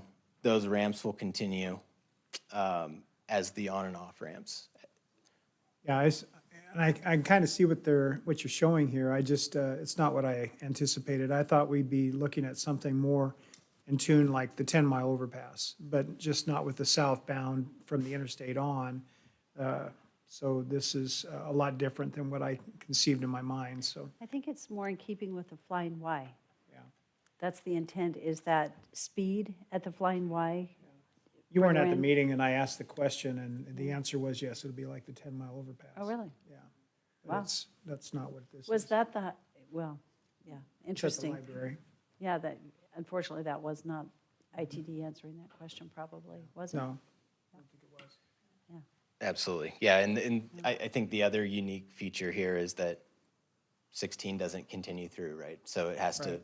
be a little bit different. Well, we're looking at southbound, also, and opening up more area as far as for access. But I thought it'd be a lot easier if we just had an overpass like 10 Mile. We could just easily add on to it and continue on, but they've got a different plan. Looks more like a spider web to me. Expensive one, too. Yeah. Yeah. Yeah. All right, Thank you very thank much. you. Great presentation. Thank you. Yes, you may. We'll go to 2619 North 28th Street in Boise. I'm going to catch back up here. Thank you, council and mayor, for the time and for hanging in there late with us. Except for this council, seemed like it got more fun as it got later, actually. So, See us at 11 o'clock. yeah. I'm snoring then. but that's good. I do work for Sawtooth Development, one of the applicants. Like Jeff said, we're Idaho-based. AT Industrial is based out of Spokane. the goal is to hold the project forever. So we really value partnering with communities, and we hope that this project is a good project for us and for you guys as well. So looking forward to continuing to work together. I just want to thank staff and engineering as well. They've been really helpful. I'm sure you guys hear this constantly, but you have a great staff, and we're working with a lot of them throughout the valley, and you have a really good staff. And I don't say that because they've been nice. They're just transparent and responsive, and that's all you can hope for from a staff. So even when delivering bad news. We are excited about this project because of the location. Like Jeff showed, right in the middle of a really large industrial area. It's just perfectly centrally located in the valley in this large industrial zone. And Mayor Kling, I think the way you described Highway 16 as more similar to the Flying Y, we're going to be right next to the Flying Y with, elevated overpasses and ramps. And I think industrial is the perfect thing to go right next to these elevated ramps. And the other reason we're really excited about this project is the timing. With Highway 16, the timing seems to align perfectly with our project. And with the utility extension you guys have already approved, that also really seems to align perfectly with our project. So a lot of great things in our mind for this site. Now to my slide. So I did just want to add one more reason we think that it is the perfect timing for this project, and that is because there's a need. There's a need throughout the valley, and I'm sure you guys probably already know this, but I borrowed some information from TOK's latest market report on industrial. And this chart shows that overall, we're at 1% vacancy in the Treasure Valley for industrial, and Nampa is even lower, about 0.3% vacancy. And just for reference, 5 to 8% vacancy is considered a balanced market. So there's almost no industrial vacancy in Nampa. And in the Idaho Center area, where a lot of your Class A industrial is, like this project, I think there's literally 0 vacancy at the moment. So now shifting to industrial demand. So I'm going to explain this a little bit in case not everyone's familiar with net absorption. So net absorption is the change in leased space. So that's space leased minus space that's become vacant. So when your net absorption is increasing, it signifies a growing market sector. So you have almost no vacancy. You can see that for the Treasure Valley from 2012 to 2022, 2012, the net absorption was about 500,000 square feet, and 2021 was 2.1 million square feet. You can see I'm glossing over 2020 when there was a huge outlier Amazon project that really boosted that year. But all the other numbers seem to be pointing towards about 2 million square feet of net absorption, which is about 4 times what it was 10 years ago. And we see this trend continuing even in spite of recession, in spite of whatever happens given the current economic climate. And that is because we don't see the change to e-commerce is not going anywhere. People, for every 1 square foot of retail space that closes because people are no longer going to stores, you need 3 square feet of industrial space to accommodate the new online orders that happen from that. And also due to the change that COVID-19 has caused in the marketplace. The motto used to be just-in-time deliveries. COVID-19 showed the flaw in that model, and it disrupted everyone's supply chains, from hospitals' PPE to everyone out there. So now everyone wants a warehouse with all of their goods stored locally, so they no longer have to have the risk of a COVID-19 supply chain disruption again. So both of those factors are just leading to an even more increased demand, coupled with almost no vacancy. So we think there's a lot of great things going for this project. I threw a couple just example projects. We've got a few in Caldwell, a few in Spokane, and one in Ferndale. But with that, thank you for giving us so much extra time. You are welcome. I can get my mic on. You are welcome. So council, do you have any questions at this time? Thank you. Really excellent presentation. Thank you. It was very informative. So thank you very much. Good job. Thank you. So this is a public hearing, and we do have Mike Adler signed up. You don't have. I'm sorry. Oh, I forgot staff report. You guys did so good. We could just move right on. I'm sorry. Okay, Parker. Parker, you can be the balance of the lesser time since they were over. They did a really good job. Yeah, so you don't have to repeat what they've said. Okay, Right. thank you. Right. So I'll just cover the highlights here. As the applicant stated, Planning and Zoning Commission voted to recommend approval with the condition that they enter development agreement with the landscaping requirements and the conceptual site plan that they submitted, they be in substantial conformance with. As far as the annexation, staff finds that the property is contiguous along the south. Staff finds that the IL zoning is consistent with the comp plan, future land use map designation. However, the future land use map is subject to change as there's as a result of the ongoing State Highway 16 corridor study. The conclusion of law regarding annexation that you need to find is that it's reasonably necessary to assure the orderly development of the city. This conclusion gives you significant liberty to determine whether this is the right timing and location for annexation. With that said, the city is currently in the process of the corridor study. That's anticipated to be finalized by the end of this year. The proposed use of warehousing is currently permitted in the IL zone.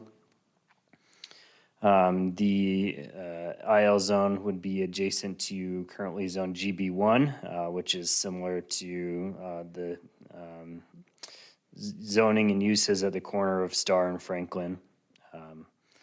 The staff finds that the IL zone would not create a spot zone, and the proposed annexation and uses are consistent with the comp plan goals, and encouraging a mix of land uses to diversify the economy there. As far as the development agreement, there's really two options for you to go with. The Planning and Zoning Commission recommendation that they enter development agreement with the elevations and the landscaping, or we can you can recommend or you can approve with the conditions that they do design review according to the requirements that are in place at the time of building permit. And we're kind of in a situation where we're doing two different studies or work groups, one being the corridor study for State Highway 16 and the other being a work group for industrial design review standards. Both are anticipated to be finalized at the end of this year. Based on the analysis, however, the staff finds that the proposed project meets all of the current codes and requirements at this time. There's the map of the current corridor study area, and a zoomed in picture with the parcel shown there. I've covered the regulations for annexation and zoning, the elevation which has been shown. This would, if you were to approve it with the elevations, this would be in the development agreement, and it would take place of them having to do design review. They can just submit building permits according to the this concept plan. Correspondence, it's all in the staff report. The only change would be the engineering division comments. One change is that the sewer water pressure irrigation extension have been designed by the city and will be bid for construction this fall. It was originally upon the developer to do that, but that was has since been changed by engineering. The nothing really that hasn't been stated here. Again, there's two options for you, either to approve with the concept plan with the design elevations, or to approve with the condition that they do design review according to the design standards at place at building permit. And I will stand for any questions. Mayor Quinn? Thank you, Parker. Councilman Haverfield? Parker, looking at, I'm trying to find the language in the development agreement that speaks to the landscaping itself. I think it was mentioned by Mr. Bauer that they would follow the GB1 landscaping. I didn't see that here. Do we need to It's make in that the statement? conditions of approval. It's was recommended by the Planning and Zoning Commission, the first option there, that they comply with city chapter 33 landscape standards if they were zone GB1. Okay, that's not what I'm finding in the packet, so. So that's just something that I thought would be, when we originally had this conversation begin, I was thinking about the GB1 and, you know, that district in general, so if they're willing to follow those standards, I think it's, I think that's good. So I wanted to make sure that that was understood moving forward in the development agreement. So then the standards as far as for architectural design at this point, they're not as explicit as what has been developed for our review, correct? Mayor and councilman, as far as industrial design review, we're still working through that. Nothing I'm has on been that commission, so I know we haven't decided anything. correct. So, yeah, at least we have something that is a little bit more firm that we can hold to a development agreement. I guess my thought was ensuring that it's in conformance with to meet or exceed the newly adopted design standards. That's kind of what my thought is, that at least, and I can't conceptualize right now if that meets the new design standards. Yeah, I think the glazing was something that was still, and now we're talking, but the glazing was less of a requirement than the regular design. It's really, review. I think it's the elevations and the Articulation, materials. yes, the variation in the roof planes, use of different materials, the fact that they're going with tilt-up, text coat finishes on it, so there's enough variety there, and with the overhead doors, they even qualify as a different material type in a sense, so that'd be a Christie question, but anyway. Is it okay if we ask the question right now? Rodney, would you like to? Can you state the question again? Well, are the current design that they're putting here, how is that conform with the new design standards that we're discussing? I know you and I Yeah. discussed it. You guys know it because you heard me say it already. My design standards are a little higher than what the committee was saying. And so I just want to make sure that these do go high, but I understand the cost, that it's important that they're attractive because it's the entrance right into our city into an industrial area. So my intent is that we just figure it out, and that whatever it is, that you meet the minimum design requirements, and you very well may be there today. So you may not have to change a thing, and maybe right there, I don't know. I just don't know today, sitting here when I glance at it, is that where we're gonna be? So can the development agreement articulate that? I think, I'm sorry. Go ahead.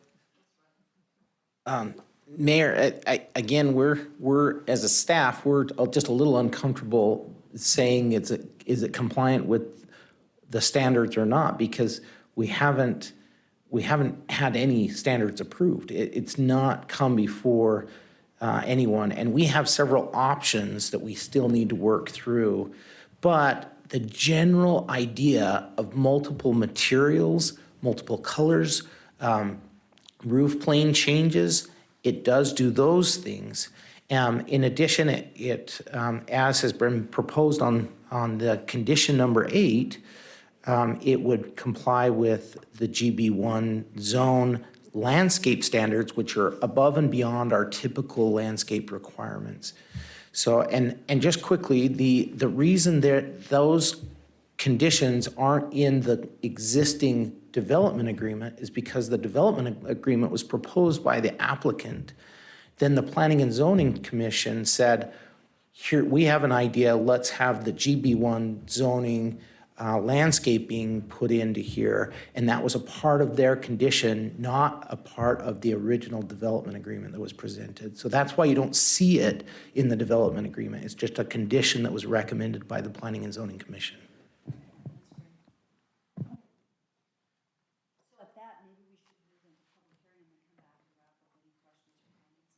Mayor Kling? I have a question. So Parker, in the conditions of approval, number 1 says any on-site wells should be abandoned and or removed. Are there any of our wells there that are active? Or? City wells? City wells, yes.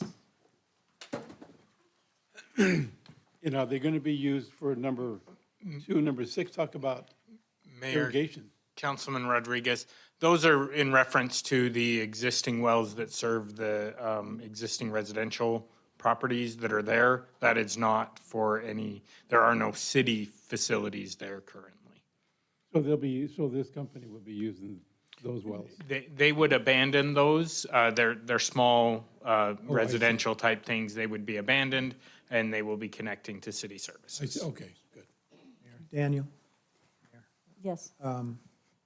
while you're standing there, I'll ask the question. Is this all to the Purdom station? This actually will connect to the Birch. So the Birch lift station's trunk line is currently there in front of the Radix construction there by the cheese factory. And that's the extension that will be bid out this fall. So there's that the capacity. city will be doing. There's Yes. capacity for this development. Yes. Thank you. Actually, by, is it Tin Roof Tacos now? Radix? Tin Roof Tacos is in there. Just saying. Okay. It is good. Thank you. Okay. I think we're going to move into public hearing now that thank you, Parker, appreciate it. So this is a public hearing and we do have one person. I'm sorry, would you like to say who that is? Our first speaker is Michael Adler.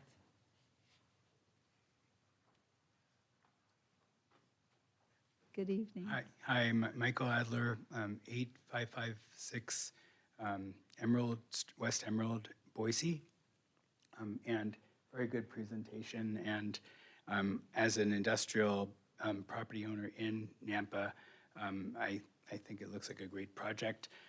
Couple of things. One, we own a property adjacent to theirs. We share the same irrigation water. I just want to make sure that if there's a well on their property that services ours, that it's maintained. And then because we're planning on growing mint on our property for quite some time. And second, I just want to make sure that the council considers the Highway 16 study that's being done right now, and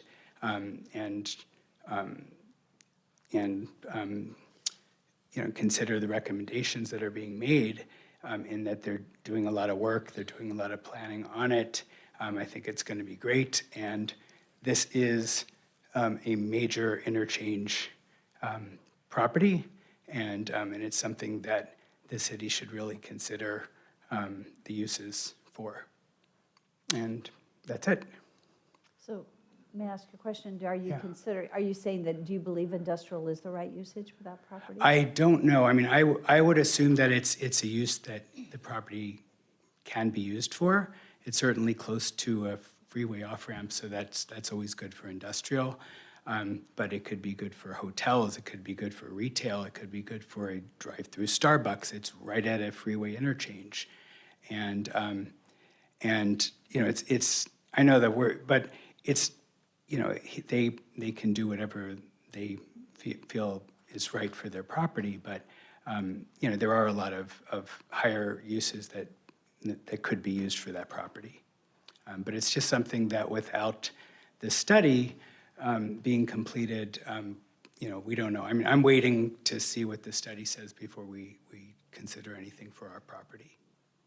And where is your property in relationship to theirs for the We're well? on McDermott and Franklin. We're just east of their property in You're on the Ada County unincorporated side. Ada County. Yeah, okay. And Mayor, if I may, And the Mr. water, you share water. We share, well, it was all one farm up until not that long ago. Okay, okay, great, thank you. Mayor, if I may Yes. just ask Mr. Adler, how many acres do you own then on the We have Ada County about side? 50 acres. Okay. And when do we expect this this Highway 16 study to be completed? Have you been communicating? They were saying Napa had a meeting on Thursday and where they presented, and they were saying that sometime before the end of the year, and probably by October there'll be quite a bit of findings. Okay, thank you, sir. Okay. Thank you. Okay. Madam Mayor, there is no one else signed up. Okay, is there anyone here that had intended to testify that did not get signed up to testify? Seeing none, is there anyone online? Okay, thank you. So this is an opportunity for our applicant to come back. Thank you, Madam Mayor, Council. Jeff Bauer, 601 West Bannock. Don't have much to add, but I just wanted to touch a little bit on the option that Parker provided. It was approve the DA with the conditions related to the facade elements, the GB1 landscaping, and the site plan. Alternatively is imposed design review. So we're obviously an advocate for option one, because that's what we've proposed and presented tonight. And I think it makes the most sense in this case because of the timing. As I mentioned, we have a building permit application basically ready to go to be submitted next month. And we don't anticipate the design review industrial standards being ready to go at that point. And so what it would force us into is a design review process using the commercial standards that I think we've all agreed don't really work for this type of building. So we're really just getting into an ad hoc design review decision at that point without any guidelines. So we propose this as a means for this council, the highest body in the city, to look at it and decide if it appears appropriate. And again, we did look at other projects that have been recently approved, Fuller 84, the LDK project on North Side, and we think we're right on par with those projects in terms of design elements. Councilmember Haverfield, Rodney addressed your comment about the DA perfectly. That is a condition that came up at P&Z with respect to landscape. We are fully intending to incorporate that into the language of the DA or just in the conditions that are attached. And then lastly, we do think industrial is the right use for this property. Put my slide back up, but if you look at the uses that surround us, the anticipated uses based on Nampa and Meridian's land use plan, we think that industrial is the right use. I can't remember who described it as a spider web, but I think that's an accurate description. This isn't an area for commercial or office or hotel. This is adjacent to a state highway with elevated on-ramps and off-ramps that is designed to move truck traffic north to North Idaho from the interstate. I don't think that corridor study is going to change the outcome of what the appropriate use is here. With respect to water, to Mr. Adler's property, of course, we'll maintain all shared well agreements. There is a lateral that runs through our property that we'll be relocating but maintaining the flow. And so we don't anticipate any issues with water. That's all I have, and I'd stand for any questions. Thank you. Are there any questions? Okay. Thank you. Thank you so much. Council, before we close public hearing, I want to ensure that you don't have any additional questions for the applicant. Do you have any additional questions for staff? Okay, seeing none, I'd stand for a motion to close public hearing. So moved. Second. All in favor? Aye. Mayor, I'll go ahead and make a motion and we go from there, so. Earl, can I make a Okay. comment first? By all means. Sorry, I was gonna cut you off and then just didn't think fast. Do we know when that study's coming out? Did someone say it? He said around Rodney? October. Mayor and council, we have on our schedule, we have proposed to have a final draft in October. And then in November, we'll bring that final plan for public hearing for planning and zoning to consider. And then in December, the approval by the council. That's quite a ways out, especially considering how fast Highway 16 is going. It's not, I'd like to speed that process up if we could, because that is slow. Mayor, the major things that take time on projects like this are the public involvement and the analysis of all that involvement, and then a committee that steers this, and kind of coming to consensus after we have public involvement. So that's why it takes so long on these. We will have some drafts, some draft proposals in September, even a couple of concepts to consider in July, but we won't have any final conclusion until, later in the fall or winter. Thank you, Rodney. Councilman Bauer, then Councilman Haverford. So before we make a vote, I'd like to get advice from my fellow councilmen and women, even mayor, people with far more experience than me in planning and zoning and things. Just make sure we're not making a mistake. I love industrial, love small businesses. I think I'd rather have small businesses than commercial, but just want to make sure, based on your expertise, Coach, that, we're not making a mistake by putting industrial there and then we get the study in, it's like, oh, no, this is a commercial area. Yes, your turn. Rodney, can you come forward? Couple of things, Mayor. I'll just speak to the light industrial need. My own son started his business out of the BSU incubator projects over there on the other side of the railroad tracks, and they can't find any light industrial area. So, I mean, they would love to purchase and build their own, but again, it's just very limited. So I know that there's a need. In conversations that we've had with ITD, the last one that we had in this room, I was sitting right next to the guy from ITD, and he said that 2/3 of the connection has already been bid and is moving forward with construction. The center section is yet to be bid, but that's coming forward. So the idea of a study, they're already moving forward with the construction of the interstate portion, and then the extension off of Chinden as well. So it's just that section in between that's yet to be determined. But it's already, as far as visually, it's already pretty much been laid out what the approach will be. The off-ramps, the elevated versus ground level accesses onto the Highway 16 extension. So I don't see the need for waiting as far as until October, because we know what's going to happen. So again, that's all I was going to say is I know that there's a need for light industrial. You've stated it as well. My own family's, and I'm not sure why I brought you up, other than just to validate the thought that the bids have already been out there by ITD. So contractors are already lined up to start the work. So I was just surprised, again, at the connection to the interstate. I thought it was going to be something altogether different than what's being proposed. So it's changed my paradigm a little bit of what that's going to be. Mary Kling. Thanks for coming up. No, you can, because I do have a, thank you, Mayor. I do have a question for you, though. And I'm kind of looking at it from this perspective, is what's the benefit for our city? What's the better path for us, especially along that corridor, and especially by interstate? Like you take, for example, I think it's 10 Mile, right, coming into Meridian. Is that 10 Mile or 5 Mile? 10 Mile. 10 Mile, okay. You see these huge buildings, and that is what we need.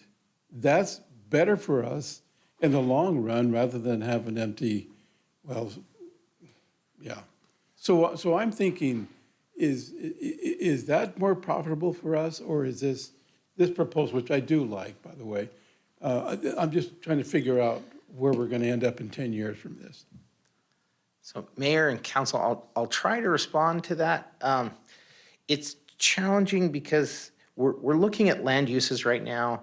I will say that I think the applicant did a really good job of describing how that corridor already has some industrial, both to the west, that's existing, and then in Meridian's impact area, they have proposed industrial just to the east of this. So that corridor, it does feel like there's quite a bit of industrial already in the works, in the plans for that. So we have considered those nicer office spaces, office buildings, and multi-story office buildings that are really nice looking and that I think any city would want to see in their major roadways. That is being considered as part of this study. I haven't heard it said that this specific location is the right place for that kind of development in any of the concepts we've talked about so far, but we're early on. Just a little bit to the north, I've seen several concepts that have considered that type of development just to the north of this. More commercial hotel when you're saying that kind of development. It's Yeah. more commercial hotel as we go a little bit further north. Yeah, no, I was just thinking about that, and, because there's a lot of revenue that comes from those. That's one thing I'm saying. Mayor, and I'd speak to vacancies within those type of buildings, though, are quite high. You go to downtown Seattle, I don't know, you guys can speak to it probably more than anybody. It's huge. There's a lot of available space, but there's not in the light industrial side, fabrication and those type of things. People working from home. Well, because they're working from home, right, yeah. But I think the path for the city of Nampa should be a good direction for the best revenue that be coming in from taxes. And then that's what I'm wondering, because I don't know the answer to that. Is it light industrial or is it? So that is a great question. Mayor and council, it depends. It depends on what type of industrial goes in these buildings. If it's high-end manufacturing that's got lots of workers, that is going to provide a lot more revenue for our city than just a warehouse space that's just hardly anybody there and a forklift when they need it. So it does depend, but the investment into the building is significant. These are very large buildings that will provide significant revenue for the city in tax dollars. Would a whole bunch of hotels and really nice large office buildings exceed that? I'm not sure. The tax structure, and I guess I'd look to Doug on this. We just had a conversation this morning about how complex it is to figure out these tax structures and why it's going from commercial to residential, and the taxes are falling on the residential rather than the commercial. Well, the same situation happens between industrial and commercial. And so it's complex, it's challenging, but I would say it's a significant investment in this property that will be a benefit to the city. Well, and I think if we use light industrial, are we zoning ourselves to, that you can't zone everything else in there? It all has to be light industrial. Are we hampering ourselves from expanding? Do you want to bring up that comprehensive plan map? You can see on the, no, comprehensive plan. Victor? Yes. So Rodney, can you confirm those office buildings in Meridian off the freeway at 10 Mile? What's the zoning there? Is it IL? No, I don't think it's IL. I don't know. I think it's going to be office, though, rather than industrial. The gateway business that we have between the interstate and this property is specifically for that type of development. right? It could allow that, and as you can see on the screen right now, the future land use map designates some community mixed use to the south and to the west there. The industrial kind of follows Franklin, and even some of those uses like Amazon are in the, I think on the comprehensive plan, are in the community mixed use. So there's some flexibility in that community mixed use designation to go industrial or commercial on the comp plan. If you zone it though, you limit the types of land uses that could be done there. Light industrial has a lot of uses though that can be done, that can be used in that zone, so. Okay, that was my question. Rodney, I just looked up Meridian's zoning. So it's a split between their general commercial and a high employment zoning designation. Yeah, that's what I expected. Thank you. Yeah. Okay, what other questions or discussion do we have at this time?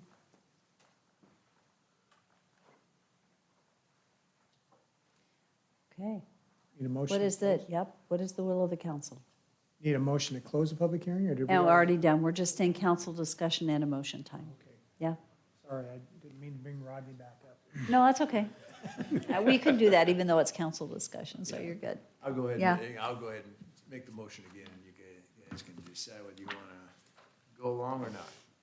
I'm going to move to approve the annexation zoning to IL for these 3 properties on McDermott for a total of 36.7 acres for Will Good, and with the that they will meet the development agreement concept plan, and of course the landscaping as considered, and also that there'll be a condition, and follow the conditions of approval, and add to that that there'll be a shared agreement would add their properties as far as any type of a well partnership. I'll second the motion, and I'll ask the question, did you, in your motion, speak to the design elements on the building? Just that they do the development agreement conceptual plan as outlined. So we're going to hold them to that concept that they brought forward. And Randy, do you feel like that's within, I mean, you know better than I, is that within where we're discussing our minimums, or is that exceeding our minimums, or where are we? I don't know that it's exceeding it, but it definitely is it's further down the path than what we currently have. So if we leave it as it currently is, and they were to move forward with their building permit, they could, create more of a vanilla approach to it. So I think what they've provided is enough variation in texture types and color and variety along the roof planes, and then even the overhead doors themselves add another element that can be used. That's why I don't know if Christie's here, but she would be the one to ask that question. But I think that's the intent. And I know when I sat on the Design Review Commission, that's kind of what we were looking for, was just, did they meet the minimums? And, how did that work? So now that we're trying to extend the minimums to a little bit better standpoint, I think this is a good approach. It wouldn't hold them up as far as being able to move forward. And so timing is everything these days too. So I made the second. And I totally respect and I understand, we don't want to hold you guys up. And I understand time is money. What I don't like is if we're below the minimums and then what it does is it gets used against us. Well, you let them get away with it. And so what I'm asking people to do is design up, make us proud of what we have in our community.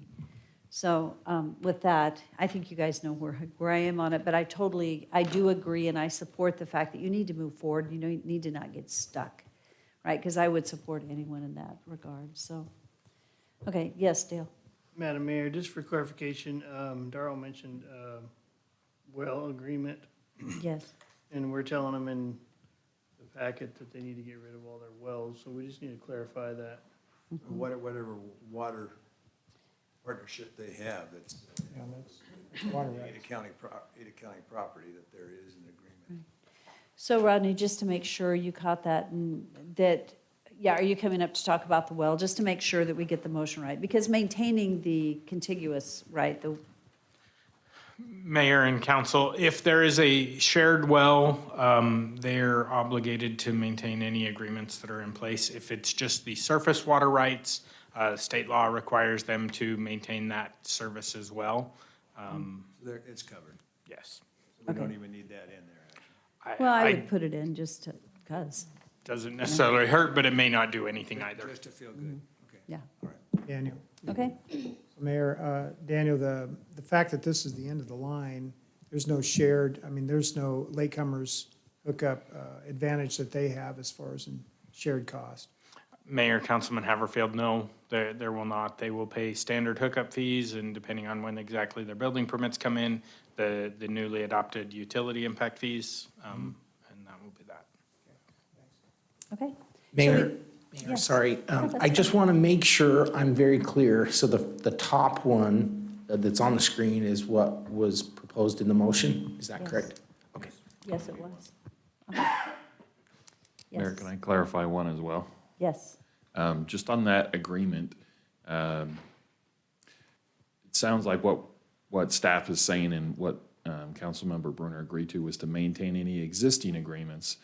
And if it's surface water, just make sure that existing water rights are delivered as they exist. Now, we're not talking about some kind of new agreement or anything, okay? Yes, thank you for the clarity. This is the place for us to make sure we get it right, so thank you so much. Okay, so there is a motion and a second on the table. Is there any further discussion? Seeing none, roll call. Rodriguez. No. Chingula. Yes. Reynolds. Yes. Bauer. Yes. Hammerfield. Yes. Brunner. Yes. 5 in favor, 1 opposed, motion carries. Okay, thank you all for being here this evening. Thank you so much. Thank you. Thank you. Okay, so we're going to go back to item 6.2 on the agenda. This is an action item. This is to award the bid for Midway Park Construction Phase 2 to Compliance Solutions and Contracting LLC in the amount of $3,056,147.71. And this is approved in the FY22 budget, and it is funded through impact fees, and it has been approved by legal. Back fees and Parks and Rec. I think so. I'm sorry, I'm not reading off of my packet, but off of my sheet. So Darren, are there, on the funding, it's impact fees and? Or is It's it for- just Parks and Recreation impact fees. That's the only funding Okay. for this. Thank you. Mayor, I have a Yes. question. Yes. Darren, due to the fact that there's other needs in the city of Napa, can we use, I mean, is this our priority, or could there be other, with impact fees that we're using, could we use those impact fees for something else? Like, We can only use the impact fees for the capital improvement plan that was adopted by city council.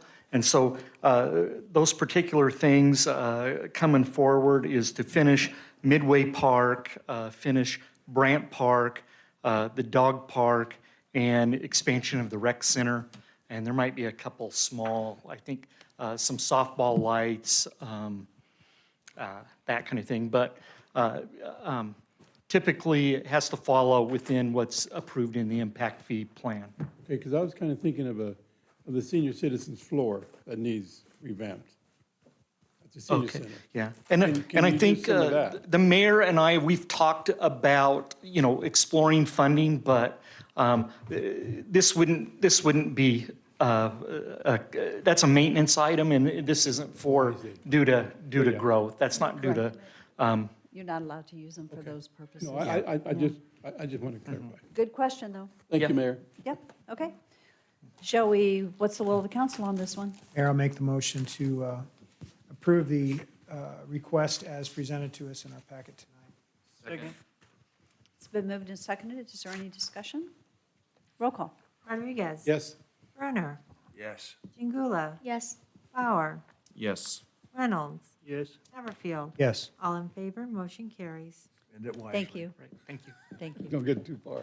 Item 6.4 is an action item. This is to authorize the mayor to sign the Federal Aviation Administration grant agreement for AIP 37 for crack filling and seal coating of runway 1129 at Nampa Municipal Airport in the amount of $26,250. It is approved in the FY22 budget and has been reviewed and approved by legal.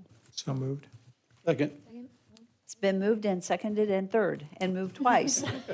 That was a good one. Can we have partnership motions? Actually, we should let Natalie make Was that. that Natalie? No, Victor all jumps in here. Please give it to Natalie. Okay, No, you got no, the no, made the it's motion.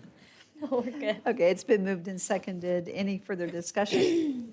Roll call. Brenner, Yes. Kingula. Yes. Reynolds, Yes. Bauer, Yes. Rodriguez. Yes. Haverfield. Yes. All in favor, motion carries. Item 6.5 is an action item to authorize the mayor to sign the updated letter of commitment and authorize the Public Works to finalize submission of the North Side Boulevard corridor improvements. And Tommy, you probably should come forward on this one. Project application to the EDA Public Works Program in the amount of $2,033,140. This has been reviewed and approved by legal. I believe this one is the updated letter of commitment that changed from the 80% to 60%. Is that correct, Tom? Yeah, so when Randy was, I think we were reviewing it, you had some questions. Yeah, well, it was mainly, is this fiscal year '23 budget? We talked about that, if that's where the money's supposed to come from. So, Mayor, Council Haverfield, that would be the construction year. So, but we haven't even been awarded the grant yet, so it's not, we're not really obligating money until the grant gets awarded. So we get the grant, we'll come back and we'll put it in a program year and, yeah. So it's an obligation that we're anticipating, hoping that we're going to get. Correct. But it's going to be an obligation financially that's going to be put out there a few years that another council might even have to accept. Correct. So And that's my question. That's where my question to legal goes. So that's, with a lot of these grants, that's the way that they operate, because they don't, we go apply for the grant, we ask for council if you're good with it at the time. Funding doesn't come sometimes for 5 years in some cases. If at that time, a question is, if at that time, and we'll let Todd respond on this also, but if we were awarded the grant, but the council did not approve the match, could we withdraw our application? We have before on, We have before? yeah. Okay, so we could. So I Yeah. guess that is the out when we're applying for a grant, Mm-hmm. because the concern is authorizing, that we are committing a future council to an expenditure that they may not agree to. Needless to say, you don't want to do that, but if you had to, you could. So we're not committing fully. We're just saying, apply Correct. for the grant. Yep. Okay, and then that discussion will come. That's Todd? pretty clear then, I mean. So if that's our concept, I think we're good. I was trying to get to the specific letter from the mayor. The letter, the language in the letter as it currently reads now, it does say that the funds are committed, that there's no contingency, so it has some kind of lock-in language in it. And if we can adjust that language a little bit, then, so we're not committing funds, then. We authorized a submission of the grant is probably, could we say with the understanding that there is a financial commitment, but we're not using strong language to say we're committed to it?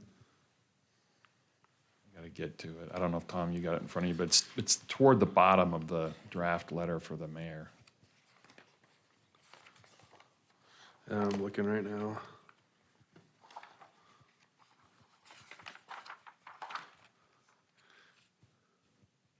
It's all this, Which paragraph is it? Page 148.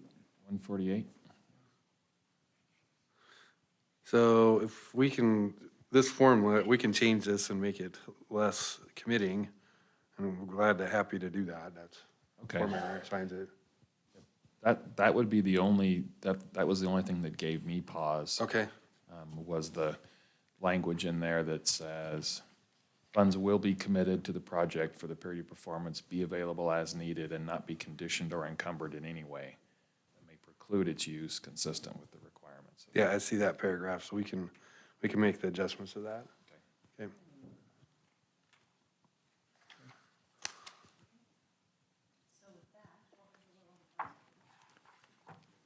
And Mayor, that we, I'm on the wrong one. Somebody else do this one. I'm on 6. Mayor, I'll make the motion to allow you to sign the revised letter of commitment as discussed this evening. I'll second.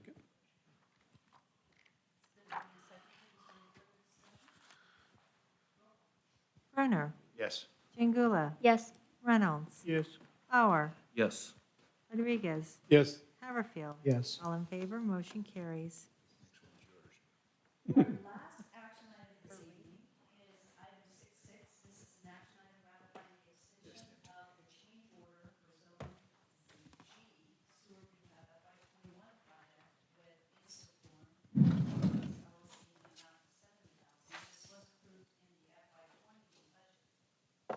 So moved.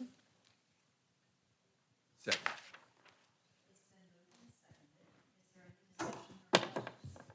Who would we ask the question of? Daniel? Might as well, it's not 10 yet. Supposed to be home by 10. But is this the only change order?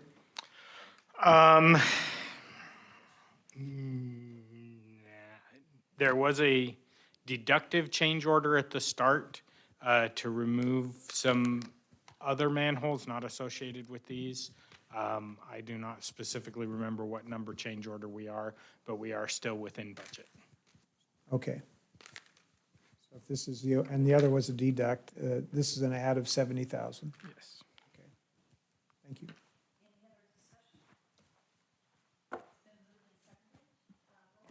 Rodriguez, Yes. Reynolds, Yes. Haverfield, Yes. Bauer, Yes. Brunner, Yes. Jingula. Yes. All in favor, motion carries.